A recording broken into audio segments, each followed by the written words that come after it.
আসসালামু আলাইকুম ওরহমতুল্লাহি ওবরাকাতুহু।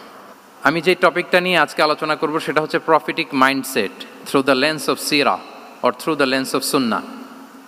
রাসূল সাল্লাল্লাহু আলাইহি ওয়াসাল্লাম ওনার মাইন্ডসেট কেমন ছিল? মাইন্ডসেট শব্দটার সাথে আমরা মোটামুটি পরিচিত না, সবাইকে বলেন মাইন্ডসেট মানে কি? মনস্তত্ত্ব, তাই তো?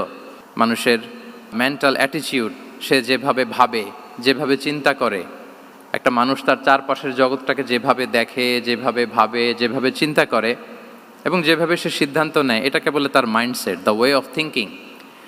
তো রাসূলুল্লাহ সাল্লাল্লাহু আলাইহি ওয়াসাল্লামের মাইন্ডসেট কেমন ছিল? তিনি বিভিন্ন সিচুয়েশনে কীভাবে এই সিচুয়েশনটাকে ডিল করতেন, ওনার অ্যাপ্রোচ কেমন ছিল, কোন পরিস্থিতিতে কিভাবে রিয়্যাক্ট করতেন, কিভাবে রেসপন্স করতেন, কিভাবে থিঙ্ক করতেন, কিভাবে ডিসিশন মেকিং করতেন, এই টোটাল বিষয়টাকে আজকে আমরা prophetic mindset through the lens of সিরাতে কভার করবার চেষ্টা করবো ইনশাআল্লাহ। একটু ভারী টপিক, তারপরে খুব সহজ করে উপস্থাপন প্রেজেন্টেশন করতে পারলে এটা বোঝা যাবে ইনশাআল্লাহ বিইذنিল্লাহ। তাহলে আমি প্রায়ই রাসূল সাল্লাল্লাহু আলাইহি ওয়াসাল্লামের মাইন্ডসেট বোঝানোর জন্য সিরাতে ঢুকে যাব, মানে রাসূল সাল্লাল্লাহু আলাইহি ওয়াসাল্লামের আসিরা আল আতেরা আল মুবারাকা, ওনার বায়োগ্রাফিতে প্রবেশ করব এবং সেখান থেকে রেফারেন্সগুলো শেয়ার করব আপনাদের সাথে, এবং সুন্নাহ থেকে রেফারেন্স শেয়ার করব, যাতে করে আমাদের কাছে ক্লিয়ার হয় যে ওনার মাইন্ডসেটটা কেমন, দৃষ্টিভঙ্গি কেমন। আমরা অনেকে বলি না যে দৃষ্টিভঙ্গি বদলান তো জীবন বদলে যাবে, এটা বলি না আমরা?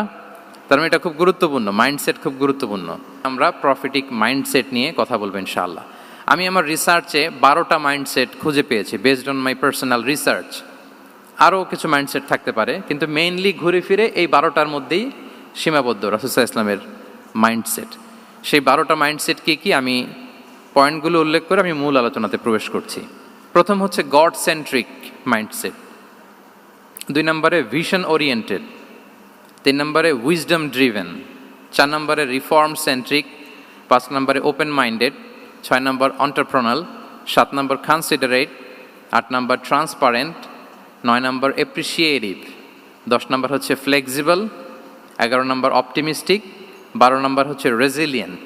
বেসড অন মাই রিসার্চ, আমার ক্ষুদ্র গবেষণায় আমি খুঁজে পেয়েছি যে রাসূল সাল্লাল্লাহু আলাইহি ওয়াসাল্লাম এই ধরনের মানসিকতার অধিকারী ছিলেন, এই অ্যাপ্রোচের অধিকারী ছিলেন।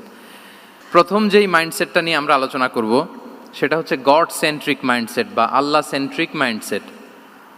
অর্থাৎ রাসূল সাল্লাল্লাহু আলাইহি ওয়াসাল্লাম যে কোনো কাজে তিনি আল্লাহ তাআলাকে ফিল করতেন, সব কিছু ছিল আল্লাহ তাআলা কেন্দ্রিক। যাই তিনি করতেন না কেন, একজন মহান সত্তার সন্তুষ্টির জন্যই তিনি সেটা করতেন। তিনি কে? আওয়াজ করে বলুন, তিনি কে? আল্লাহ সুবহানাহু ওয়া তাআলা। তার সন্তুষ্টির জন্যই তিনি সব কিছু করতেন এবং সব সময় তিনি এটা ফিল করতেন যে আমার আসল ভরসা স্থল হচ্ছে আল্লাহ তাআলা। আসল ভরসা স্থল কে? আল্লাহ তাআলা। এবং আল্লাহকেই তিনি ওনার নিজের অভিভাবক হিসেবে সবসময় চিন্তা করতেন এবং তার দয়ার পরশেই যে আমরা বেঁচে আছি, তিনি যে আমাকে আগলে রেখেছেন, সার্বক্ষণিক এটাকে মনের মধ্যে ধারণ করা, সবসময় এই চিন্তাটা ভেতরে লালন করা, এটাকেই বলে গড সেন্ট্রিক মাইন্ডসেট বা আল্লাহ সেন্ট্রিক মাইন্ডসেট। এই মাইন্ডসেটের অধিকারী যদি আপনি হতে পারেন, আপনি একটা ডিভাইন পাওয়ার শিল্ডের ভেতরে থাকবেন, একটা ডিভাইন প্রোটেকশনে থাকবেন। চারিদিকে তুফান, ঝঞ্ঝা, ঝড়, অনেক কিছু, কোনো কিছুই আপনাকে স্পর্শ করবে না, কারণ আপনার গড সেন্ট্রিক মাইন্ডসেট আছে। একটা মহাশক্তিধর সত্তার সাথে আপনার সংযোগায়ন আছে, কানেক্টিভিটি আছে। সো প্রথম মাইন্ডসেটটা হচ্ছে গড সেন্ট্রিক মাইন্ডসেট। রাসূল সাল্লাল্লাহু আলাইহি ওয়াসাল্লাম সবসময় সব কিছু আল্লাহ তাআলার সন্তুষ্টির জন্য করতেন এবং তিনি ভাবতেন আমার কেউ না থাক, আল্লাহ আছে। যার কেউ নাই তার কে থাকে? আল্লাহ আছে। এটাই হচ্ছে গড সেন্ট্রিক মাইন্ডসেট। আসুন আমরা সিরাতের ভেতরে ঢুকে যাই, যেহেতু আমরা বলেছি থ্রু দ্য লেন্স অফ সিরা। সিরাতের পরতে পরতে, সুন্নাহর পরতে পরতে আমরা দেখব যে তিনি গড সেন্ট্রিক মাইন্ডসেটের অধিকারী ছিলেন কিনা। আল্লাহর হাবিব সাল্লাল্লাহু আলাইহি ওয়াসাল্লাম একবার একটা যুদ্ধ থেকে ফেরার পথে মরুভূমির মাঝখানে সেনাবাহিনীকে থামিয়ে বিশ্রামের ঘোষণা দিলেন যে তোমরা একটু বিশ্রাম নাও। তো উনি একটা গাছের নিচে বিশ্রামের জন্য গেলেন এবং সেখানে গাছের ডালে ওনার তলোয়ারটা ঝুলিয়ে রাখলেন, ঝুলিয়ে বিশ্রাম নিতে লাগলেন, ঘুমিয়ে পড়লেন। হঠাৎ এক বেদুইন এসে রাসূল সাল্লাল্লাহু আলাইহি ওয়াসাল্লামের এই কোষবদ্ধ তলোয়ারটা কোষমুক্ত করে এরকম হাতে নিল। রাসূল সাল্লাল্লাহু আলাইহি ওয়াসাল্লাম ঘুম থেকে জেগে উঠলেন। এবার বেদুইন বলতে আরম্ভ করলো, মাইয়ামনাউকা মিন্নি, এই মুহাম্মদ তোমাকে এবার কে বাঁচাবে বলো, এই তো আমার হাতে তলোয়ার, কে বাঁচাবে? সাথে সাথেই আল্লাহর হাবিব সাল্লাল্লাহু আলাইহি ওয়াসাল্লাম উনি উত্তরে বললেন আল্লাহ। উত্তরে কি বললেন? কোনো চিন্তা ভাবনা নাই যে ওরে আঘাত করা যায় কিনা পাল্টা, বা কোনোভাবে ওর কনফিডেন্স ডাউন করা যায় কিনা, এদিক সেদিক কারো সাপোর্ট চাওয়া যায় কিনা, কোনো দিকে না তাকিয়ে কি বললেন? আল্লাহ। সবসময় তিনি আল্লাহ কেন্দ্রিক ছিলেন। এটাকে বলে গড সেন্ট্রিক মাইন্ডসেট। যে কোনো পরিস্থিতিতে তিনি আল্লাহ যে আমার সাথে আছেন এটা কল্পনা করতেন। এবং সুনানে আবু দাউদের একটি বর্ণনা এসেছে, রাসূল সাল্লাল্লাহু আলাইহি ওয়াসাল্লাম কানা নবী সাল্লাল্লাহু আলাইহি ওয়াসাল্লাম ইযা হাযাবাহু আমরুন সাল্লা, তাকে যখন কোনো জিনিস বিচলিত করত তিনি জায়নামাজের মুসল্লায় দাঁড়িয়ে যেতেন, সালাতের জন্য দাঁড়িয়ে যেতেন। বিপদে পড়লেই আল্লাহর কাছে সেটা সঁপে দিতেন, শেয়ার করতেন। আমরা বর্তমানে কোনো বিপদে পড়লেই কি করি? আগে কোথায় শেয়ার করি? ফেসবুকে। আসলে করা উচিত কার সাথে? হ্যাঁ, আমার স্ত্রীর সাথে শেয়ার করার আগেও শেয়ার করব কার সাথে? আমার বন্ধুর সাথে শেয়ার করার আগেও শেয়ার করব কার সাথে? আল্লাহর সাথে। আমরা যদি হিজরতের ঘটনাটাকে একটু অ্যানালাইজ করি তাহলে দেখব যে গারে সাউরে যখন আল্লাহ রাসূল সাল্লাল্লাহু আলাইহি ওয়াসাল্লাম এবং আবু বকর রাদিয়াল্লাহু তাআলা আনহু ওনারা আশ্রয় নিয়েছিলেন রাত্রিবেলায়, কুরাইশরা যখন খুঁজতেছিল, আবু বকর রাদিয়াল্লাহু তাআলা আনহু বলেন যে কুরাইশদের পা দেখা যাচ্ছে, ওরা যে হেঁটে যাচ্ছে, একটু উকি মারলেই আমাদেরকে দেখা যায়। তিনি অত্যন্ত ভীত সন্ত্রস্ত, তটস্থ, নিজের জন্য নয়, রাসূল সাল্লাল্লাহু আলাইহি ওয়াসাল্লামের সেফটির জন্য। রাসূল সাল্লাল্লাহু আলাইহি ওয়াসাল্লাম আবু বকর রাদিয়াল্লাহু তাআলা আনহুকে বলেন যে আবু বকর চিন্তা করো না, লা তাহসান ইন্নাল্লাহা মা'ানা, আবু বকর চিন্তা করো না, আল্লাহ আমাদের সাথে আছেন। সুবহানাল্লাহ। আমাদের সাথে কে আছেন? আল্লাহ আমাদের সাথে আছেন। এটা হচ্ছে গড সেন্ট্রিক মাইন্ডসেটের উদাহরণ। আপনার মনকে বুঝাতে হবে যে আল্লাহ আমার সাথে আছে। মনকে তুমি বুঝিয়ে বলো আল্লাহ আছে আমার সাথে। এই বাক্যটা মুখস্থ করা যাবে? মনকে তুমি বুঝিয়ে বলো আল্লাহ আছেন আমার সাথে। আপনার পুরো জীবনের সব কাজের সাথে যদি এই বাক্যটাকে মিলিয়ে ফেলতে পারেন দেখবেন যে কোনো কিছুই আপনার ক্ষতি করতে পারতেছে না। এটাকে বলে গড সেন্ট্রিক মাইন্ডসেট। আল্লাহ আমার সাথে আছেন, কেউ নাই কিন্তু আল্লাহ তাআলা আমার সাথে আছেন। এবং গড সেন্ট্রিক মাইন্ডসেটের সবচেয়ে বড় সুবিধা হচ্ছে আপনার মনে কখনো হতাশা কাজ করবে না, হতাশা বাঁধবে না, কারণ আপনার সাথে এক মহাশক্তিধরের কানেক্টিভিটি আছে। তিনি কে বলুন তো আওয়াজ করে? তিনি আল্লাহ। হতাশা আসবে না। এই যে আমাদের জাতীয় জীবনের এখন সবচাইতে বড় বড় সমস্যাগুলোর যদি আমরা লিস্ট করি, একটা বড় সমস্যা হচ্ছে ডিপ্রেশন, তাই না? আমরা ডিপ্রেশনে ভুগি না? আপনাদের ডিপ্রেশন হয় কখনো? আচ্ছা, ডিপ্রেশন কাকে বলে আগে বলে। ডিপ্রেশন হচ্ছে আপনার আর আপনার রবের মাঝে যে দূরত্ব, এটার নাম ডিপ্রেশন। আই রিপিট, আমার আর আমার রবের মাঝে যে গ্যাপ, আমাদের সম্পর্কের যে দূরত্ব, এটার নাম কি? ডিপ্রেশন। আপনি যত আল্লাহর সাথে সম্পর্ক জোরদার করতে পারবেন, ডিপ্রেশন আপনার থেকে দৌড়ে পালাবে। এজন্য আমাদের বিশ্বাসীদের জীবনে কোনো ডিপ্রেশন নাই। আছে? আমাদের ডিকশনারিতে কোনো ডিপ্রেশন আছে বলেন তো? আমাদের সাথে আল্লাহর সম্পর্ক কেমন বলেন? মজবুত? আলহামদুলিল্লাহ পড়ুন সবাই। তাহলে ডিপ্রেশন হচ্ছে আপনার আর আপনার রবের মাঝে যে দূরত্ব, এই দূরত্ব দূর করে দেন, ডিপ্রেশন আপনিই পালাবে। আমরা আরও কিছু সিরা থেকে ইনসিডেন্ট নিয়ে দেখি যে গড সেন্ট্রিক মাইন্ডসেটটা কেমন। দ্বিতীয় হিজরিতে যে বদরের যুদ্ধ হলো, সে বদরের যুদ্ধে ইবনে মাসউদ রাদিয়াল্লাহু তাআলা আনহু তিনি বর্ণনা করেন যে আল্লাহ রাসূল সাল্লাল্লাহু আলাইহি ওয়াসাল্লাম আগামীকাল যুদ্ধ, এর আগের দিন রাতে তিনি হাত তুলে এরকম দোয়া করতেছিলেন। আমরা তো এইভাবে দোয়া করি। আল্লাহর হাবিব সাল্লাল্লাহু আলাইহি ওয়াসাল্লাম তিনি দোয়া করতে করতে ইমোশনালি হাত এরকম উঁচু করে, হাত্তা ইউরা বায়াদু ইবতাইহি, বগলের শুভ্রতা দেখা যাচ্ছিল। উনি দোয়া করতেছিলেন, আল্লাহুম্মা আনজিজ লি মা ওয়া'আতানি, আল্লাহুম্মা আতিনি মা ওয়া'আতানি, আল্লাহ তুমি যে বিজয় দিবে বলে প্রতিশ্রুতি করেছিলে, ওই বিজয় আমাদেরকে দাও, ওই ভিক্টরি আমাদেরকে দাও। দোয়া করছিলেন। সাইয়েদনা আলী রাদিয়াল্লাহু তাআলা আনহু উনি বর্ণনা করছেন যে বদরের যুদ্ধের আগের রাতে আমরা সবাই ঘুমোচ্ছিলাম, কিন্তু রাসূল সাল্লাল্লাহু আলাইহি ওয়াসাল্লামকে দেখলাম যে না, উনি হাত তুলে শুধু আল্লাহর কাছে কান্না করছেন, দোয়া করছেন। আবু বকর রাদিয়াল্লাহু তাআলা আনহু উনি বলেন যে আমি যে দেখলাম যে তিনি ফজর পর্যন্ত দোয়া চালিয়েই যাচ্ছিলেন, দোয়া চালিয়েই যাচ্ছিলেন, দোয়া কন্টিনিউ করছিলেন তিনি। এবং দোয়া করতে করতে রাসূল সাল্লাল্লাহু আলাইহি ওয়াসাল্লাম এতটাই ইমোশনাল হয়ে গেলেন যে ওনার গায়ের চাদরটা নিচে পড়ে গেল। আবু বকর রাদিয়াল্লাহু তাআলা আনহু যে বলেন, ইয়া নবী আল্লাহ কাফাকা মুনাশাদাতুকা রাব্বাক ফাইন্নাহু সায়ুনজিজু লাকা মা ওয়া'দাক। হে নবী, যথেষ্ট, এনাফ ইজ এনাফ, অনেক হয়েছে নবী, আন্না, আর কাঁদতে হবে না, আপনার রব আপনাকে ভিক্টরি বা বিজয় দান করবে ইনশাআল্লাহ। তাহলে দেখেন, যুদ্ধের আগের রাতে সেনাপ্রধান কি করে? এই কৌশল ওই কৌশল, কোন দিক দিয়ে অ্যাটাক করা যাবে, ওয়ার স্ট্র্যাটেজি ঠিক করে, তার সাথে যারা আছে তাদের সাথে পরামর্শ করে। কিন্তু রাসূল সাল্লাল্লাহু আলাইহি ওয়াসাল্লাম সব কিছু সেট করে দিয়ে কার সাথে কানেক্টিভিটি গড়েছেন বলুন তো? আল্লাহর সাথে। This is called God centric mindset, আল্লাহ সেন্ট্রিক মাইন্ডসেট। আমার হৃদয়টা সবসময় কার সাথে জুড়ে থাকবে? আল্লাহর সাথে, কারণ উনি ছাড়া আমার কোনো ঠিকানাই নাই। তাহলে এই মেন্টালিটি যদি আমরা ধারণ করতে পারি, এটাকে বলে গড সেন্ট্রিক মাইন্ডসেট। তাহলে রাসূলুল্লাহ সাল্লাল্লাহু আলাইহি ওয়া আলিহি ওয়াসাল্লামের যে 12টা মাইন্ডসেটের কথা আমরা বলেছি, তার প্রথমটা হচ্ছে গড সেন্ট্রিক। আল্লাহ তাআলা আমাদেরকে গড সেন্ট্রিক মাইন্ডসেট দান করুক। আমরা যে কোনো পরিস্থিতিতে যেভাবেই থাকি না কেন, আমরা বিপদে আপদে সবসময় ভরসা রাখবো কার উপর? এটাই হচ্ছে গড সেন্ট্রিক বা আল্লাহ সেন্ট্রিক মাইন্ডসেট। আচ্ছা, 2 নাম্বার মাইন্ডসেট হচ্ছে vision oriented mindset. Vision oriented mindset মানে হচ্ছে যার মধ্যে দূরদর্শিতা আছে, ফার সাইটেডনেস আছে, who can anticipate the future, যে ভবিষ্যৎ আগাম অনুমান করে ফেলতে পারে, সামনের পরিস্থিতিকে আগাম অনুমান করতে পারার যে যোগ্যতা বা দীর্ঘমেয়াদী চিন্তা করতে পারার যে ক্যাপাসিটি, এটাকে বলে ভিশন ওরিয়েন্টেড মাইন্ডসেট। এটা আল্লাহ রাসূল সাল্লাল্লাহু আলাইহি ওয়া আলিহি ওয়াসাল্লামকে আল্লাহ তাআলা দান করেছেন। উনি ভবিষ্যৎকে আগাম বুঝতে পারতেন, আগাম অনুমান করতে পারতেন, এবং সে অনুযায়ী তিনি স্ট্র্যাটেজি, প্ল্যান, পরিকল্পনা এটা তিনি সাজাতে পারতেন। এটাকে বলে ভিশন ওরিয়েন্টেড মাইন্ডসেট।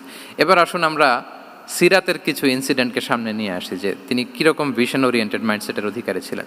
আমরা সবাই হুদাইবিয়ার ঘটনা জানি না? কত হিজরিতে ঘটেছিল বলুন তো সবাই? 6ষ্ঠ হিজরিতে। লাকাদ সাদাকাল্লাহু রাসূলাহুর রুইয়া বিল হক লাতাদখুলুন্নাল মাসজিদাল হারামা ইনশাআল্লাহু আমিনিন। রাসূল সাল্লাল্লাহু আলাইহি ওয়াসাল্লাম 6ষ্ঠ হিজরিতে মদিনায় স্বপ্নে দেখলেন যে তিনি উমরা করতে যাচ্ছেন। তো নবীদের স্বপ্ন এটা কেবল স্বপ্ন নয়, এটা আল্লাহর পক্ষ থেকে ওয়াহি, রেভেলেশন। তো সেই হিসেবে তিনি 1400 সাহাবা নিয়ে উমরা করতে চলে গেলেন মক্কায়, কিন্তু মক্কাবাসী ঢুকতে দিল না, থামিয়ে দেয়া হলো। তো তখন একটা চুক্তি হয়েছিল, ওই চুক্তিতে বলা হলো, রাসূল সাল্লাল্লাহু আলাইহি ওয়াসাল্লাম লিখতে বললেন যে লিখো মিন মুহাম্মদ রাসূলিল্লাহ, আল্লাহর রাসূল মুহাম্মদের পক্ষ থেকে কুরাইশদের সাথে এই চুক্তি। কুরাইশরা আপত্তি করলো যে না, শুধু মুহাম্মদ লেখা যাবে, রাসূলুল্লাহ লেখা যাবে না, কারণ তুমি যে রাসূলুল্লাহ, আল্লাহর রাসূল, এটা যদি আমরা মেনে নেই তাহলে তোমার সাথে আর আমাদের দ্বন্দ্ব কিসের, আমরা তো ভাই ভাই হয়ে গেলাম, রাসূলুল্লাহ কাটো।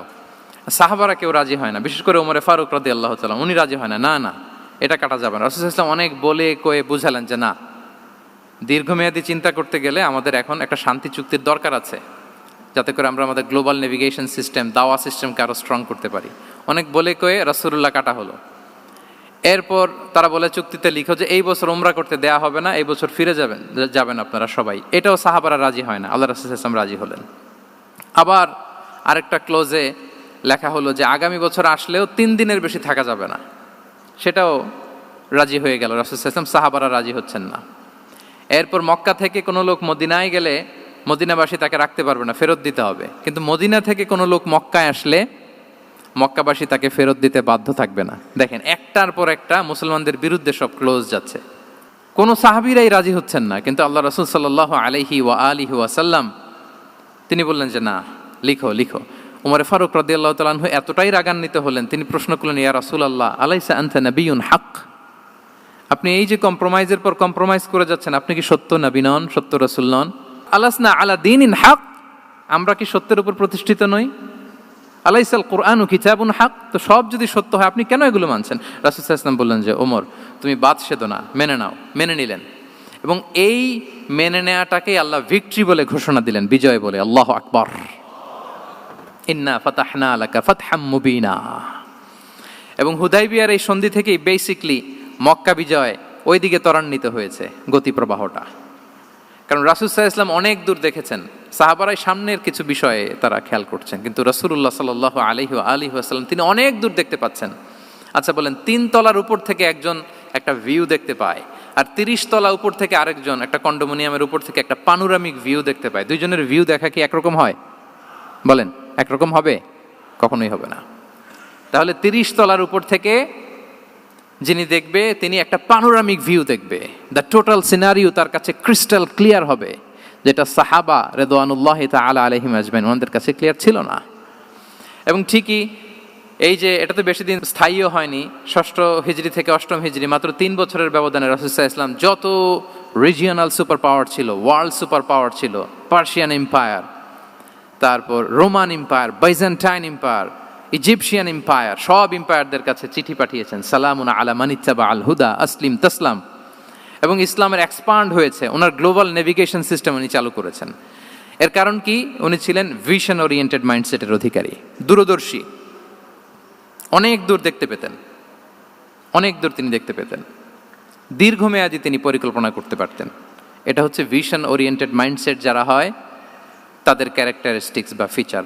আরও একটা উদাহরণ দেই, আপনারা কি বলতে পারেন আবিসিনিয়াতে নবুয়তি কত সালে সাহাবারা হিজরতে গিয়েছিল? বলতে পারবেন কেউ? হ্যাঁ, নবুয়তি কত সালে? 5ম সালে। হ্যাঁ, নবুয়তি 5ম বছর ওনারা আবিসিনিয়াতে, বর্তমানে যেটা ইথিওপিয়া বা ইরিত্রিয়া, সেখানে সাহাবারা হিজরতে গিয়েছিলেন। এবং আবিসিনিয়াতে এই যে হিজরতে গেল, তারা সবাই মিলে ফিরে এসেছিল মদিনায় কবে? এটা কি কেউ জানেন? আল্লাহু আকবার, মাশাআল্লাহ মাশাআল্লাহ। বসুন। খায়বার বিজয়ের দিন এসেছিলেন। আবিসিনিয়াতে যারা হিজরতে গিয়েছিলেন তারা মদিনায় ব্যাগ এন্ড ব্যাগেজ সব কিছু নিয়ে খায়বার বিজয়ের সময়, মানে 7ম হিজরিতে এসেছিলেন। তো রাসূল সাল্লাল্লাহু আলাইহি ওয়াসাল্লাম যখন মক্কা থেকে মদিনায় হিজরত করলেন, সব সাহাবারা মদিনায় চলে আসছেন। মদিনায় এখন একটা ইসলামিক সোসাইটি, ইসলামিক স্টেট। বদরের যুদ্ধে মুসলমানদের বিজয়, খন্দকে বিজয়, খন্দক তো 5মে। তারপরে ওনারা কেন আসে না বলেন তো? আসেনি। 7ম হিজরিতে এসেছেন। জাফর রাদিয়াল্লাহু তাআলা আনহুর নেতৃত্বে, সাইয়েদনা আলী রাদিয়াল্লাহু তাআলা আনহুর আপন ভাই, বড় ভাই, ওনার নেতৃত্বে যখন 7ম হিজরিতে ওখানে যাওয়ার 15 বছর পর যখন তারা সবাই ফিরলেন, রাসূল সাল্লাল্লাহু আলাইহি ওয়াসাল্লাম এত খুশি হলেন, তিনি বললেন, মা আদরি বিআইয়িহিমা আনা আফরাহ বিফাতহি খাইবার আও বিকুদুমি জাফর। আমি কোনটাতে বেশি খুশি আজকে আমি জানি না, খায়বার বিজয়ে বেশি খুশি না আমার ভাই জাফরকে পেয়ে বেশি খুশি। আল্লাহু আকবার, এত খুশি হয়েছিলেন। তো এখন এমনি তো মনে প্রশ্ন জাগে যে রাসূল সাল্লাল্লাহু আলাইহি ওয়াসাল্লাম যখন মদিনায় চলে আসলেন, কোরআনের আয়াতগুলো নাজিল হয়, সালাত ফরজ হলো, জাকাত আসলো, সব হলো, একটার পর একটা হচ্ছে, ইসলামিক স্টেট, তো ওনারাই কেন আবিসিনিয়াতে পড়ে আছেন? প্রশ্ন জাগে না? ওই সময় একটা ক্রাইসিস মোমেন্ট ছিল, তখন ওনারা গিয়েছিল আবিসিনিয়াতে, কিন্তু আসে না কেন? ওনারা এসেছেন 7ম হিজরিতে। এর কারণ আবিসিনিয়ায় কিছু মুসলিমদেরকে রেখে দেওয়া, এটা রাসূলুল্লাহ সাল্লাল্লাহু আলাইহি ওয়াসাল্লামের প্ল্যান বি ছিল। কি ছিল? Plan B. রাসূল সাল্লাল্লাহু আলাইহি ওয়াসাল্লাম অপেক্ষা করছিলেন যে মদিনাকে প্রথমে ইন্টারনাল যত থ্রেট আছে এগুলো থেকে মুক্ত করতে হবে, এরপরে মদিনাকে যত এক্সটার্নাল থ্রেট আছে এগুলো থেকে মুক্ত করতে হবে। সব যখন মুক্ত করে উনি দেখলেন যে না, মদিনা সেফ জোন, এখন আর আলাদা একটা বেজ, একটা এক্সট্রা সেফ জোন বা এডিশনাল বেজ আমার কোথাও দরকার নাই। তখনই তিনি লোক পাঠালেন যে যাও, জাফরের নেতৃত্বে আবিসিনিয়ায় যারা হিজরত করেছে তারা সবাই মদিনায় চলে আসো। সুবহানাল্লাহি বিহামদি। তাহলে একটা প্ল্যানে কাজ করতেন না। আমরা তো এরকম করি, একটাই প্ল্যান। প্ল্যান কটা? এটা যদি ওয়ার্ক না করে শেষ, আমু নাই, সালাও নাই। কিন্তু রাসূলুল্লাহ সাল্লাল্লাহু আলাইহি ওয়া আলিহি ওয়াসাল্লামের প্ল্যান এ ছিল, প্ল্যান বি ছিল, প্ল্যান সি ছিল। প্ল্যান এ ওয়ার্ক না করলে প্ল্যান বিতে যেতেন, বি ওয়ার্ক না করলে সিতে যেতেন, এইভাবে তিনি কাজ করতেন। তাহলে এটা হচ্ছে বেসিকলি ভিশন ওরিয়েন্টেড মাইন্ডসেটের অধিকারী যারা, তারা এটা করে, যারা ফিউচারকে অ্যান্টিসিপেট করতে পারে, আগাম অনুভব করতে পারে যে কি হতে পারে সামনে। এই যে বাংলাদেশের বিভিন্ন প্ল্যান পরিকল্পনায় আমরা দেখা যায় যে এখান দিয়ে একটা ব্রিজ করে পরে ভাঙতে হয়, রাস্তা একটা তৈরির পরে ভাঙতে হয়, কোথায় এক টানেল হয়ে আছে প্রতি মাসে মাসে এখন লস হয়, তারপর 1 ঘন্টা বৃষ্টি হলে পুরো ঢাকা শহর এটা বন্যা হয়ে যায়। এগুলো হচ্ছে একাধিক প্ল্যান না থাকা, ভিশনারি অ্যাটিটিউডের অধিকারী না হওয়ার কারণে এই ঝামেলাগুলো আমাদের হচ্ছে। তো প্রফেটিক সিরার এই প্রফেটিক মাইন্ডসেট থেকে আমাদের নেয়ার বিষয় হচ্ছে এটা, যে আমাদেরকে ভিশনারি অ্যাটিটিউডের হতে হবে। রাসূল সাল্লাল্লাহু আলাইহি ওয়াসাল্লাম ভিশন ওরিয়েন্টেড মেন্টালিটির ছিলেন। আগাম, আজ থেকে 50 বছর পরে বাংলাদেশে কি ক্রাইসিস হতে পারে, আজ থেকে ঠিক 100 বছর পরে বাংলাদেশে কি হতে পারে, ওই রোড ম্যাপকে সামনে রেখে আমাদেরকে প্ল্যান করতে হবে। এটাকে বলে ভিশন ওরিয়েন্টেড মাইন্ডসেটের অধিকারী হওয়া। 3 নাম্বার হচ্ছে উইজডম ড্রিভেন মাইন্ডসেট। উইজডম মানে হচ্ছে প্রজ্ঞা। প্রজ্ঞা কি? জ্ঞান আর কমন সেন্স দুইটা একসাথে হইলে ওইটারে প্রজ্ঞা বলে। When the knowledge and common sense join together, it reflects as wisdom. আপনার জ্ঞান এবং আপনার কমন সেন্স একসাথে হইলে ওইটা উইজডম হয়ে যায়। রাসূল সাল্লাল্লাহু আলাইহি ওয়াসাল্লাম ছিলেন প্রজ্ঞায় সমৃদ্ধ এক মননের অধিকারী। ওনার সব কিছুতেই প্রজ্ঞা ছিল। উইজডম ইন গিভিং অ্যাডভাইস, উপদেশ দেওয়ার সময় ছিল। উইজডম ইন পলিসি মেকিংয়ের সময় সেখানে প্রজ্ঞা ছিল। Wisdom in action, strategic plan, কোনো স্ট্র্যাটেজিক প্ল্যানের ক্ষেত্রে প্রজ্ঞা ছিল। রাসূল সাল্লাল্লাহু আলাইহি ওয়াসাল্লাম একই প্রশ্নের উত্তর এক একজনকে এক একভাবে দিতেন। অনেক সাহাবারা জিজ্ঞেস করতেন যে রাসূলুল্লাহ একই প্রশ্ন, একে বললেন এইটা, ওরে বললেন ওইটা, ওরে বললেন আরেকটা, এটা কেন? তো রাসূল সাল্লাল্লাহু আলাইহি ওয়াসাল্লাম বললেন যে আমি জানি ওর কিসে ঘাটতি, আমি জানি ওর কি প্রয়োজন, আমি জানি ওকে কোন নাসিহাটা দিলে কাজ করবে, ফলে এক একজনকে আমি এক একভাবে ক্লারিফাই করেছি। আল্লাহু আকবার। This is called wisdom. আচ্ছা, উইজডম, রাসূল সাল্লাল্লাহু আলাইহি ওয়াসাল্লাম যে উইজডম ড্রিভেন মাইন্ডসেটের অধিকারী ছিলেন, এটার কয়েকটা এক্সাম্পল আমরা সিরাত থেকে দেখি। মক্কা বিজয় হয়েছে কত হিজরিতে? অষ্টম হিজরিতে যখন মক্কা বিজয় হলো, তখন রাসূল সাল্লাল্লাহু আলাইহি ওয়াসাল্লাম আম্মাজান আয়েশার সাথে গল্প করছিলেন আর বলছিলেন, আয়েশা, লাউলা হাদাসাতু আহদি কওমিকা বিল কুফরি লানাকাতুল কাবাতা ওয়ালা জাআলতুহা আলা আসাসি ইব্রাহিম। আয়েশা, তোমার এই মক্কাবাসী, তোমার এলাকার লোকজন যদি একটা ক্যাওস সৃষ্টি না করতো, তাহলে কাবার যে আসল শেপ, আমি ওই আসল শেপে এটাকে ফেরত নিতাম, কিন্তু নিতে গেলে এখন একটা ঝামেলা বাঁধবে, এজন্য নিব না। ব্যাপারটা হচ্ছে, আমরা এখন যে কাবাটাকে দেখি এটা হচ্ছে স্কয়ার আকৃতির। স্কয়ার মানে কি? বর্গাকৃতি, তাই তো? বর্তমান কাবা কোন আকৃতির বলেন তো? একটা বড় কিউবের সাইজ না? দূর থেকে দেখলে মনে হয় একটা বড় কিউবের সাইজ, কিউবের আকৃতি মানে স্কয়ার, চতুর্ভুজ।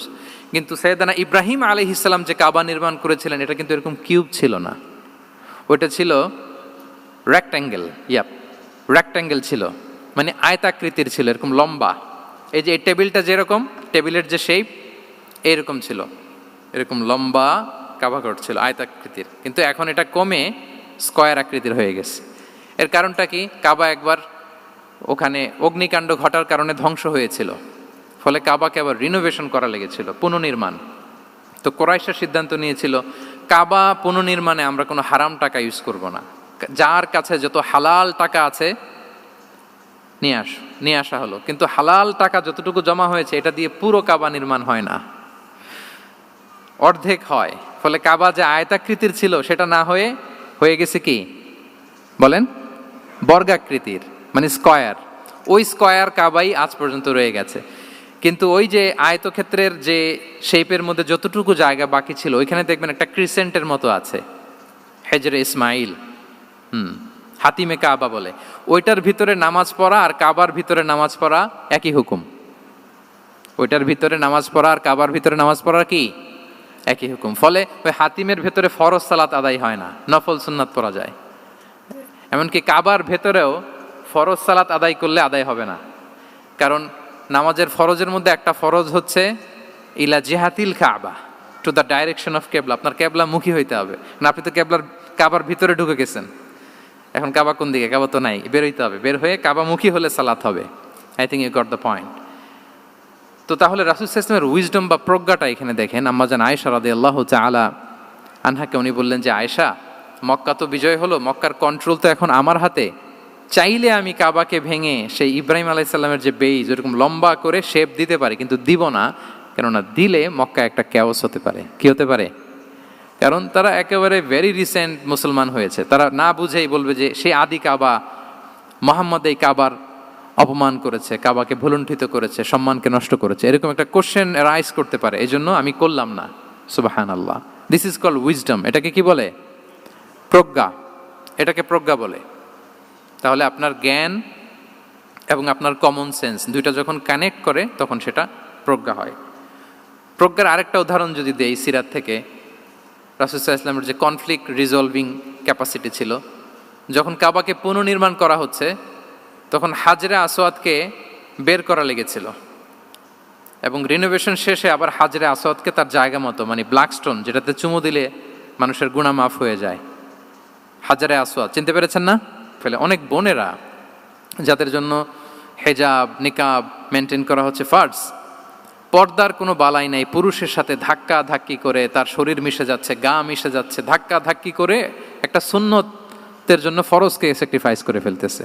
মানে ফোকাস ঠিক নাই আর কি, কোথায় যে কোনটা করতে হবে ওইটাই ভুলে গেছে। তো এই হাজরে আসওয়াদ পাথরকে আবার জায়গা মতো রাখতে হবে। এখন কে রাখবে, এই নিয়ে মারামারি মক্কায়। বড় বড় চারটা গোত্র বলে, এই গোত্র বলে আমি রাখবো, এই গোত্র বলে আমি রাখবো, আরেক গোত্র বলে রক্তের গঙ্গা বইয়ে দেব মক্কায়, কিন্তু এই সম্মান অন্যকে নিতে দিব না, কারণ ইটস ভেরি প্রেস্টিজিয়াস ইস্যু।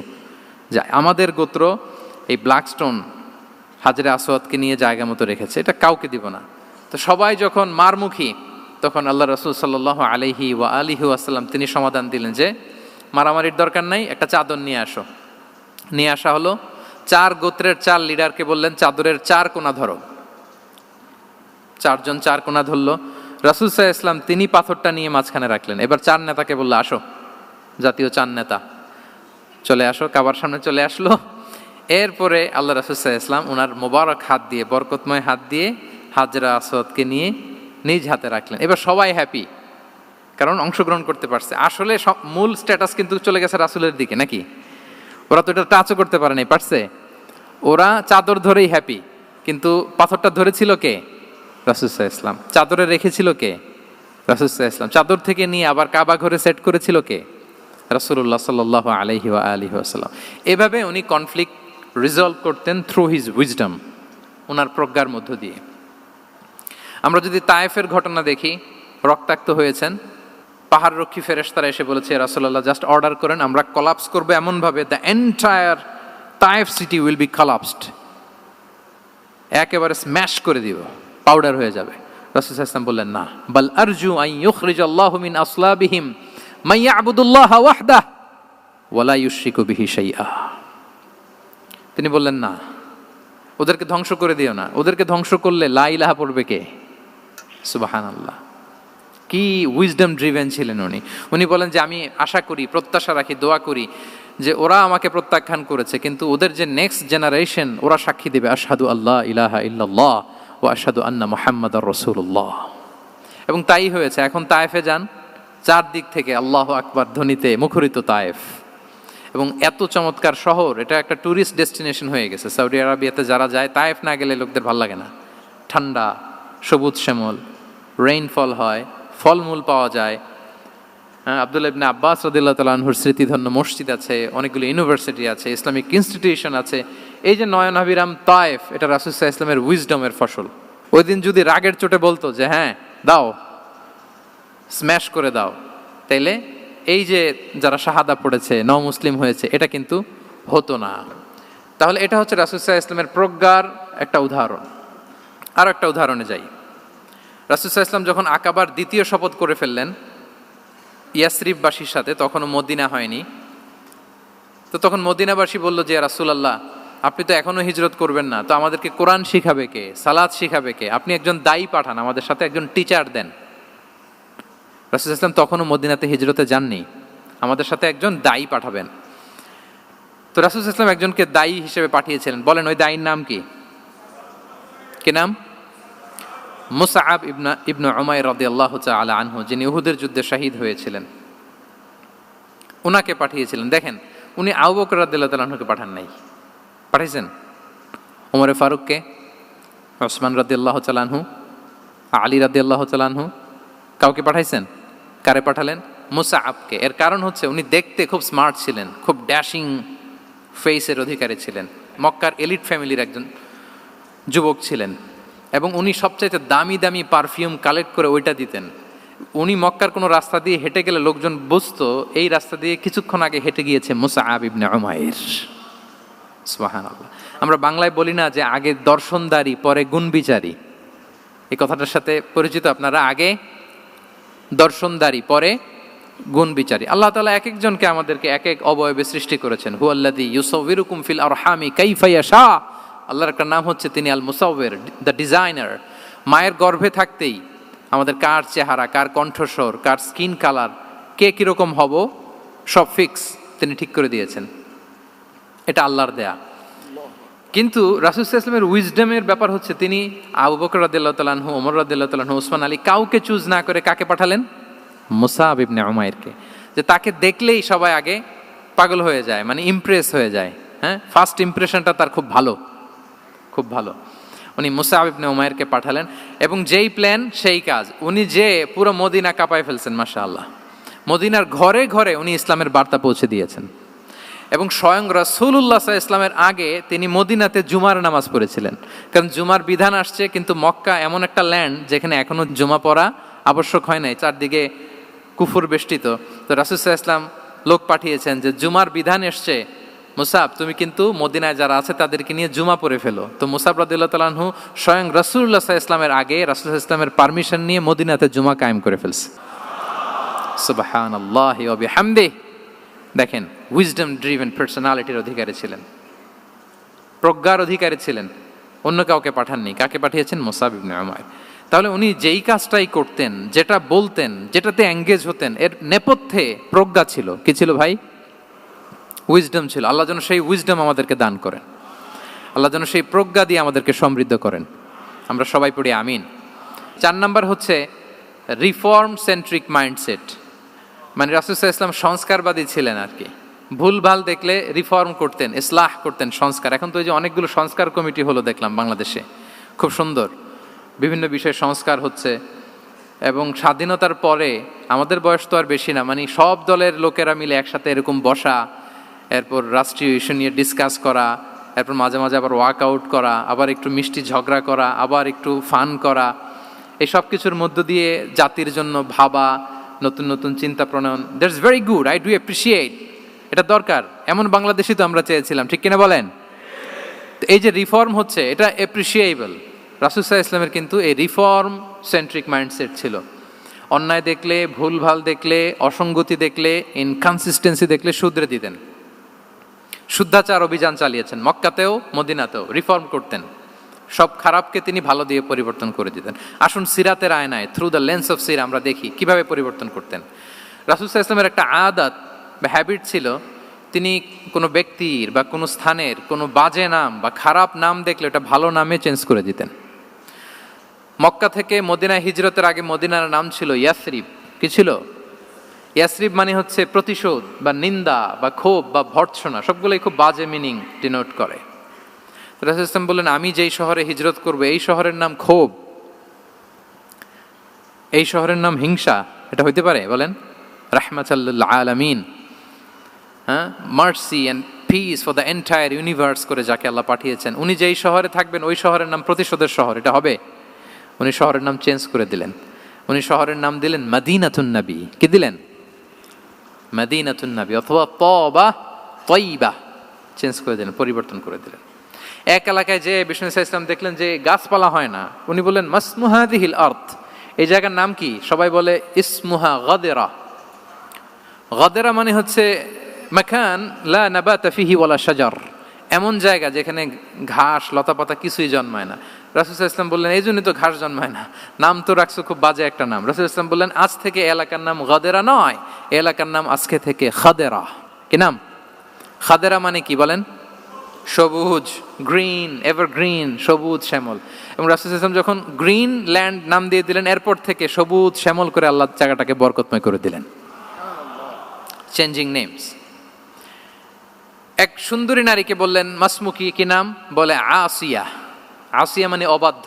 রাসূল সাল্লাল্লাহু আলাইহি ওয়াসাল্লাম বললেন, তুমি এত সুন্দরী, you are a beautiful lady, আর কি বাজে একটা নাম রেখেছো আসিয়া। তুমি আসিয়া কেন হবে? আজকে থেকে তোমার নাম জামিলা, মানে তুমি সুন্দরী, রূপবতী। সুবহানাল্লাহ, সুন্দর একটা নাম দিয়ে দিলেন। এক সাহাবীর নাম ছিল হাজান। হাজান মানে রাফ এন্ড টাফ, রুক্ষ। রাসূল সাল্লাল্লাহু আলাইহি ওয়াসাল্লাম বললেন, না, হাজান না, তোমার নাম আজকে থেকে সাহাল। কি নাম?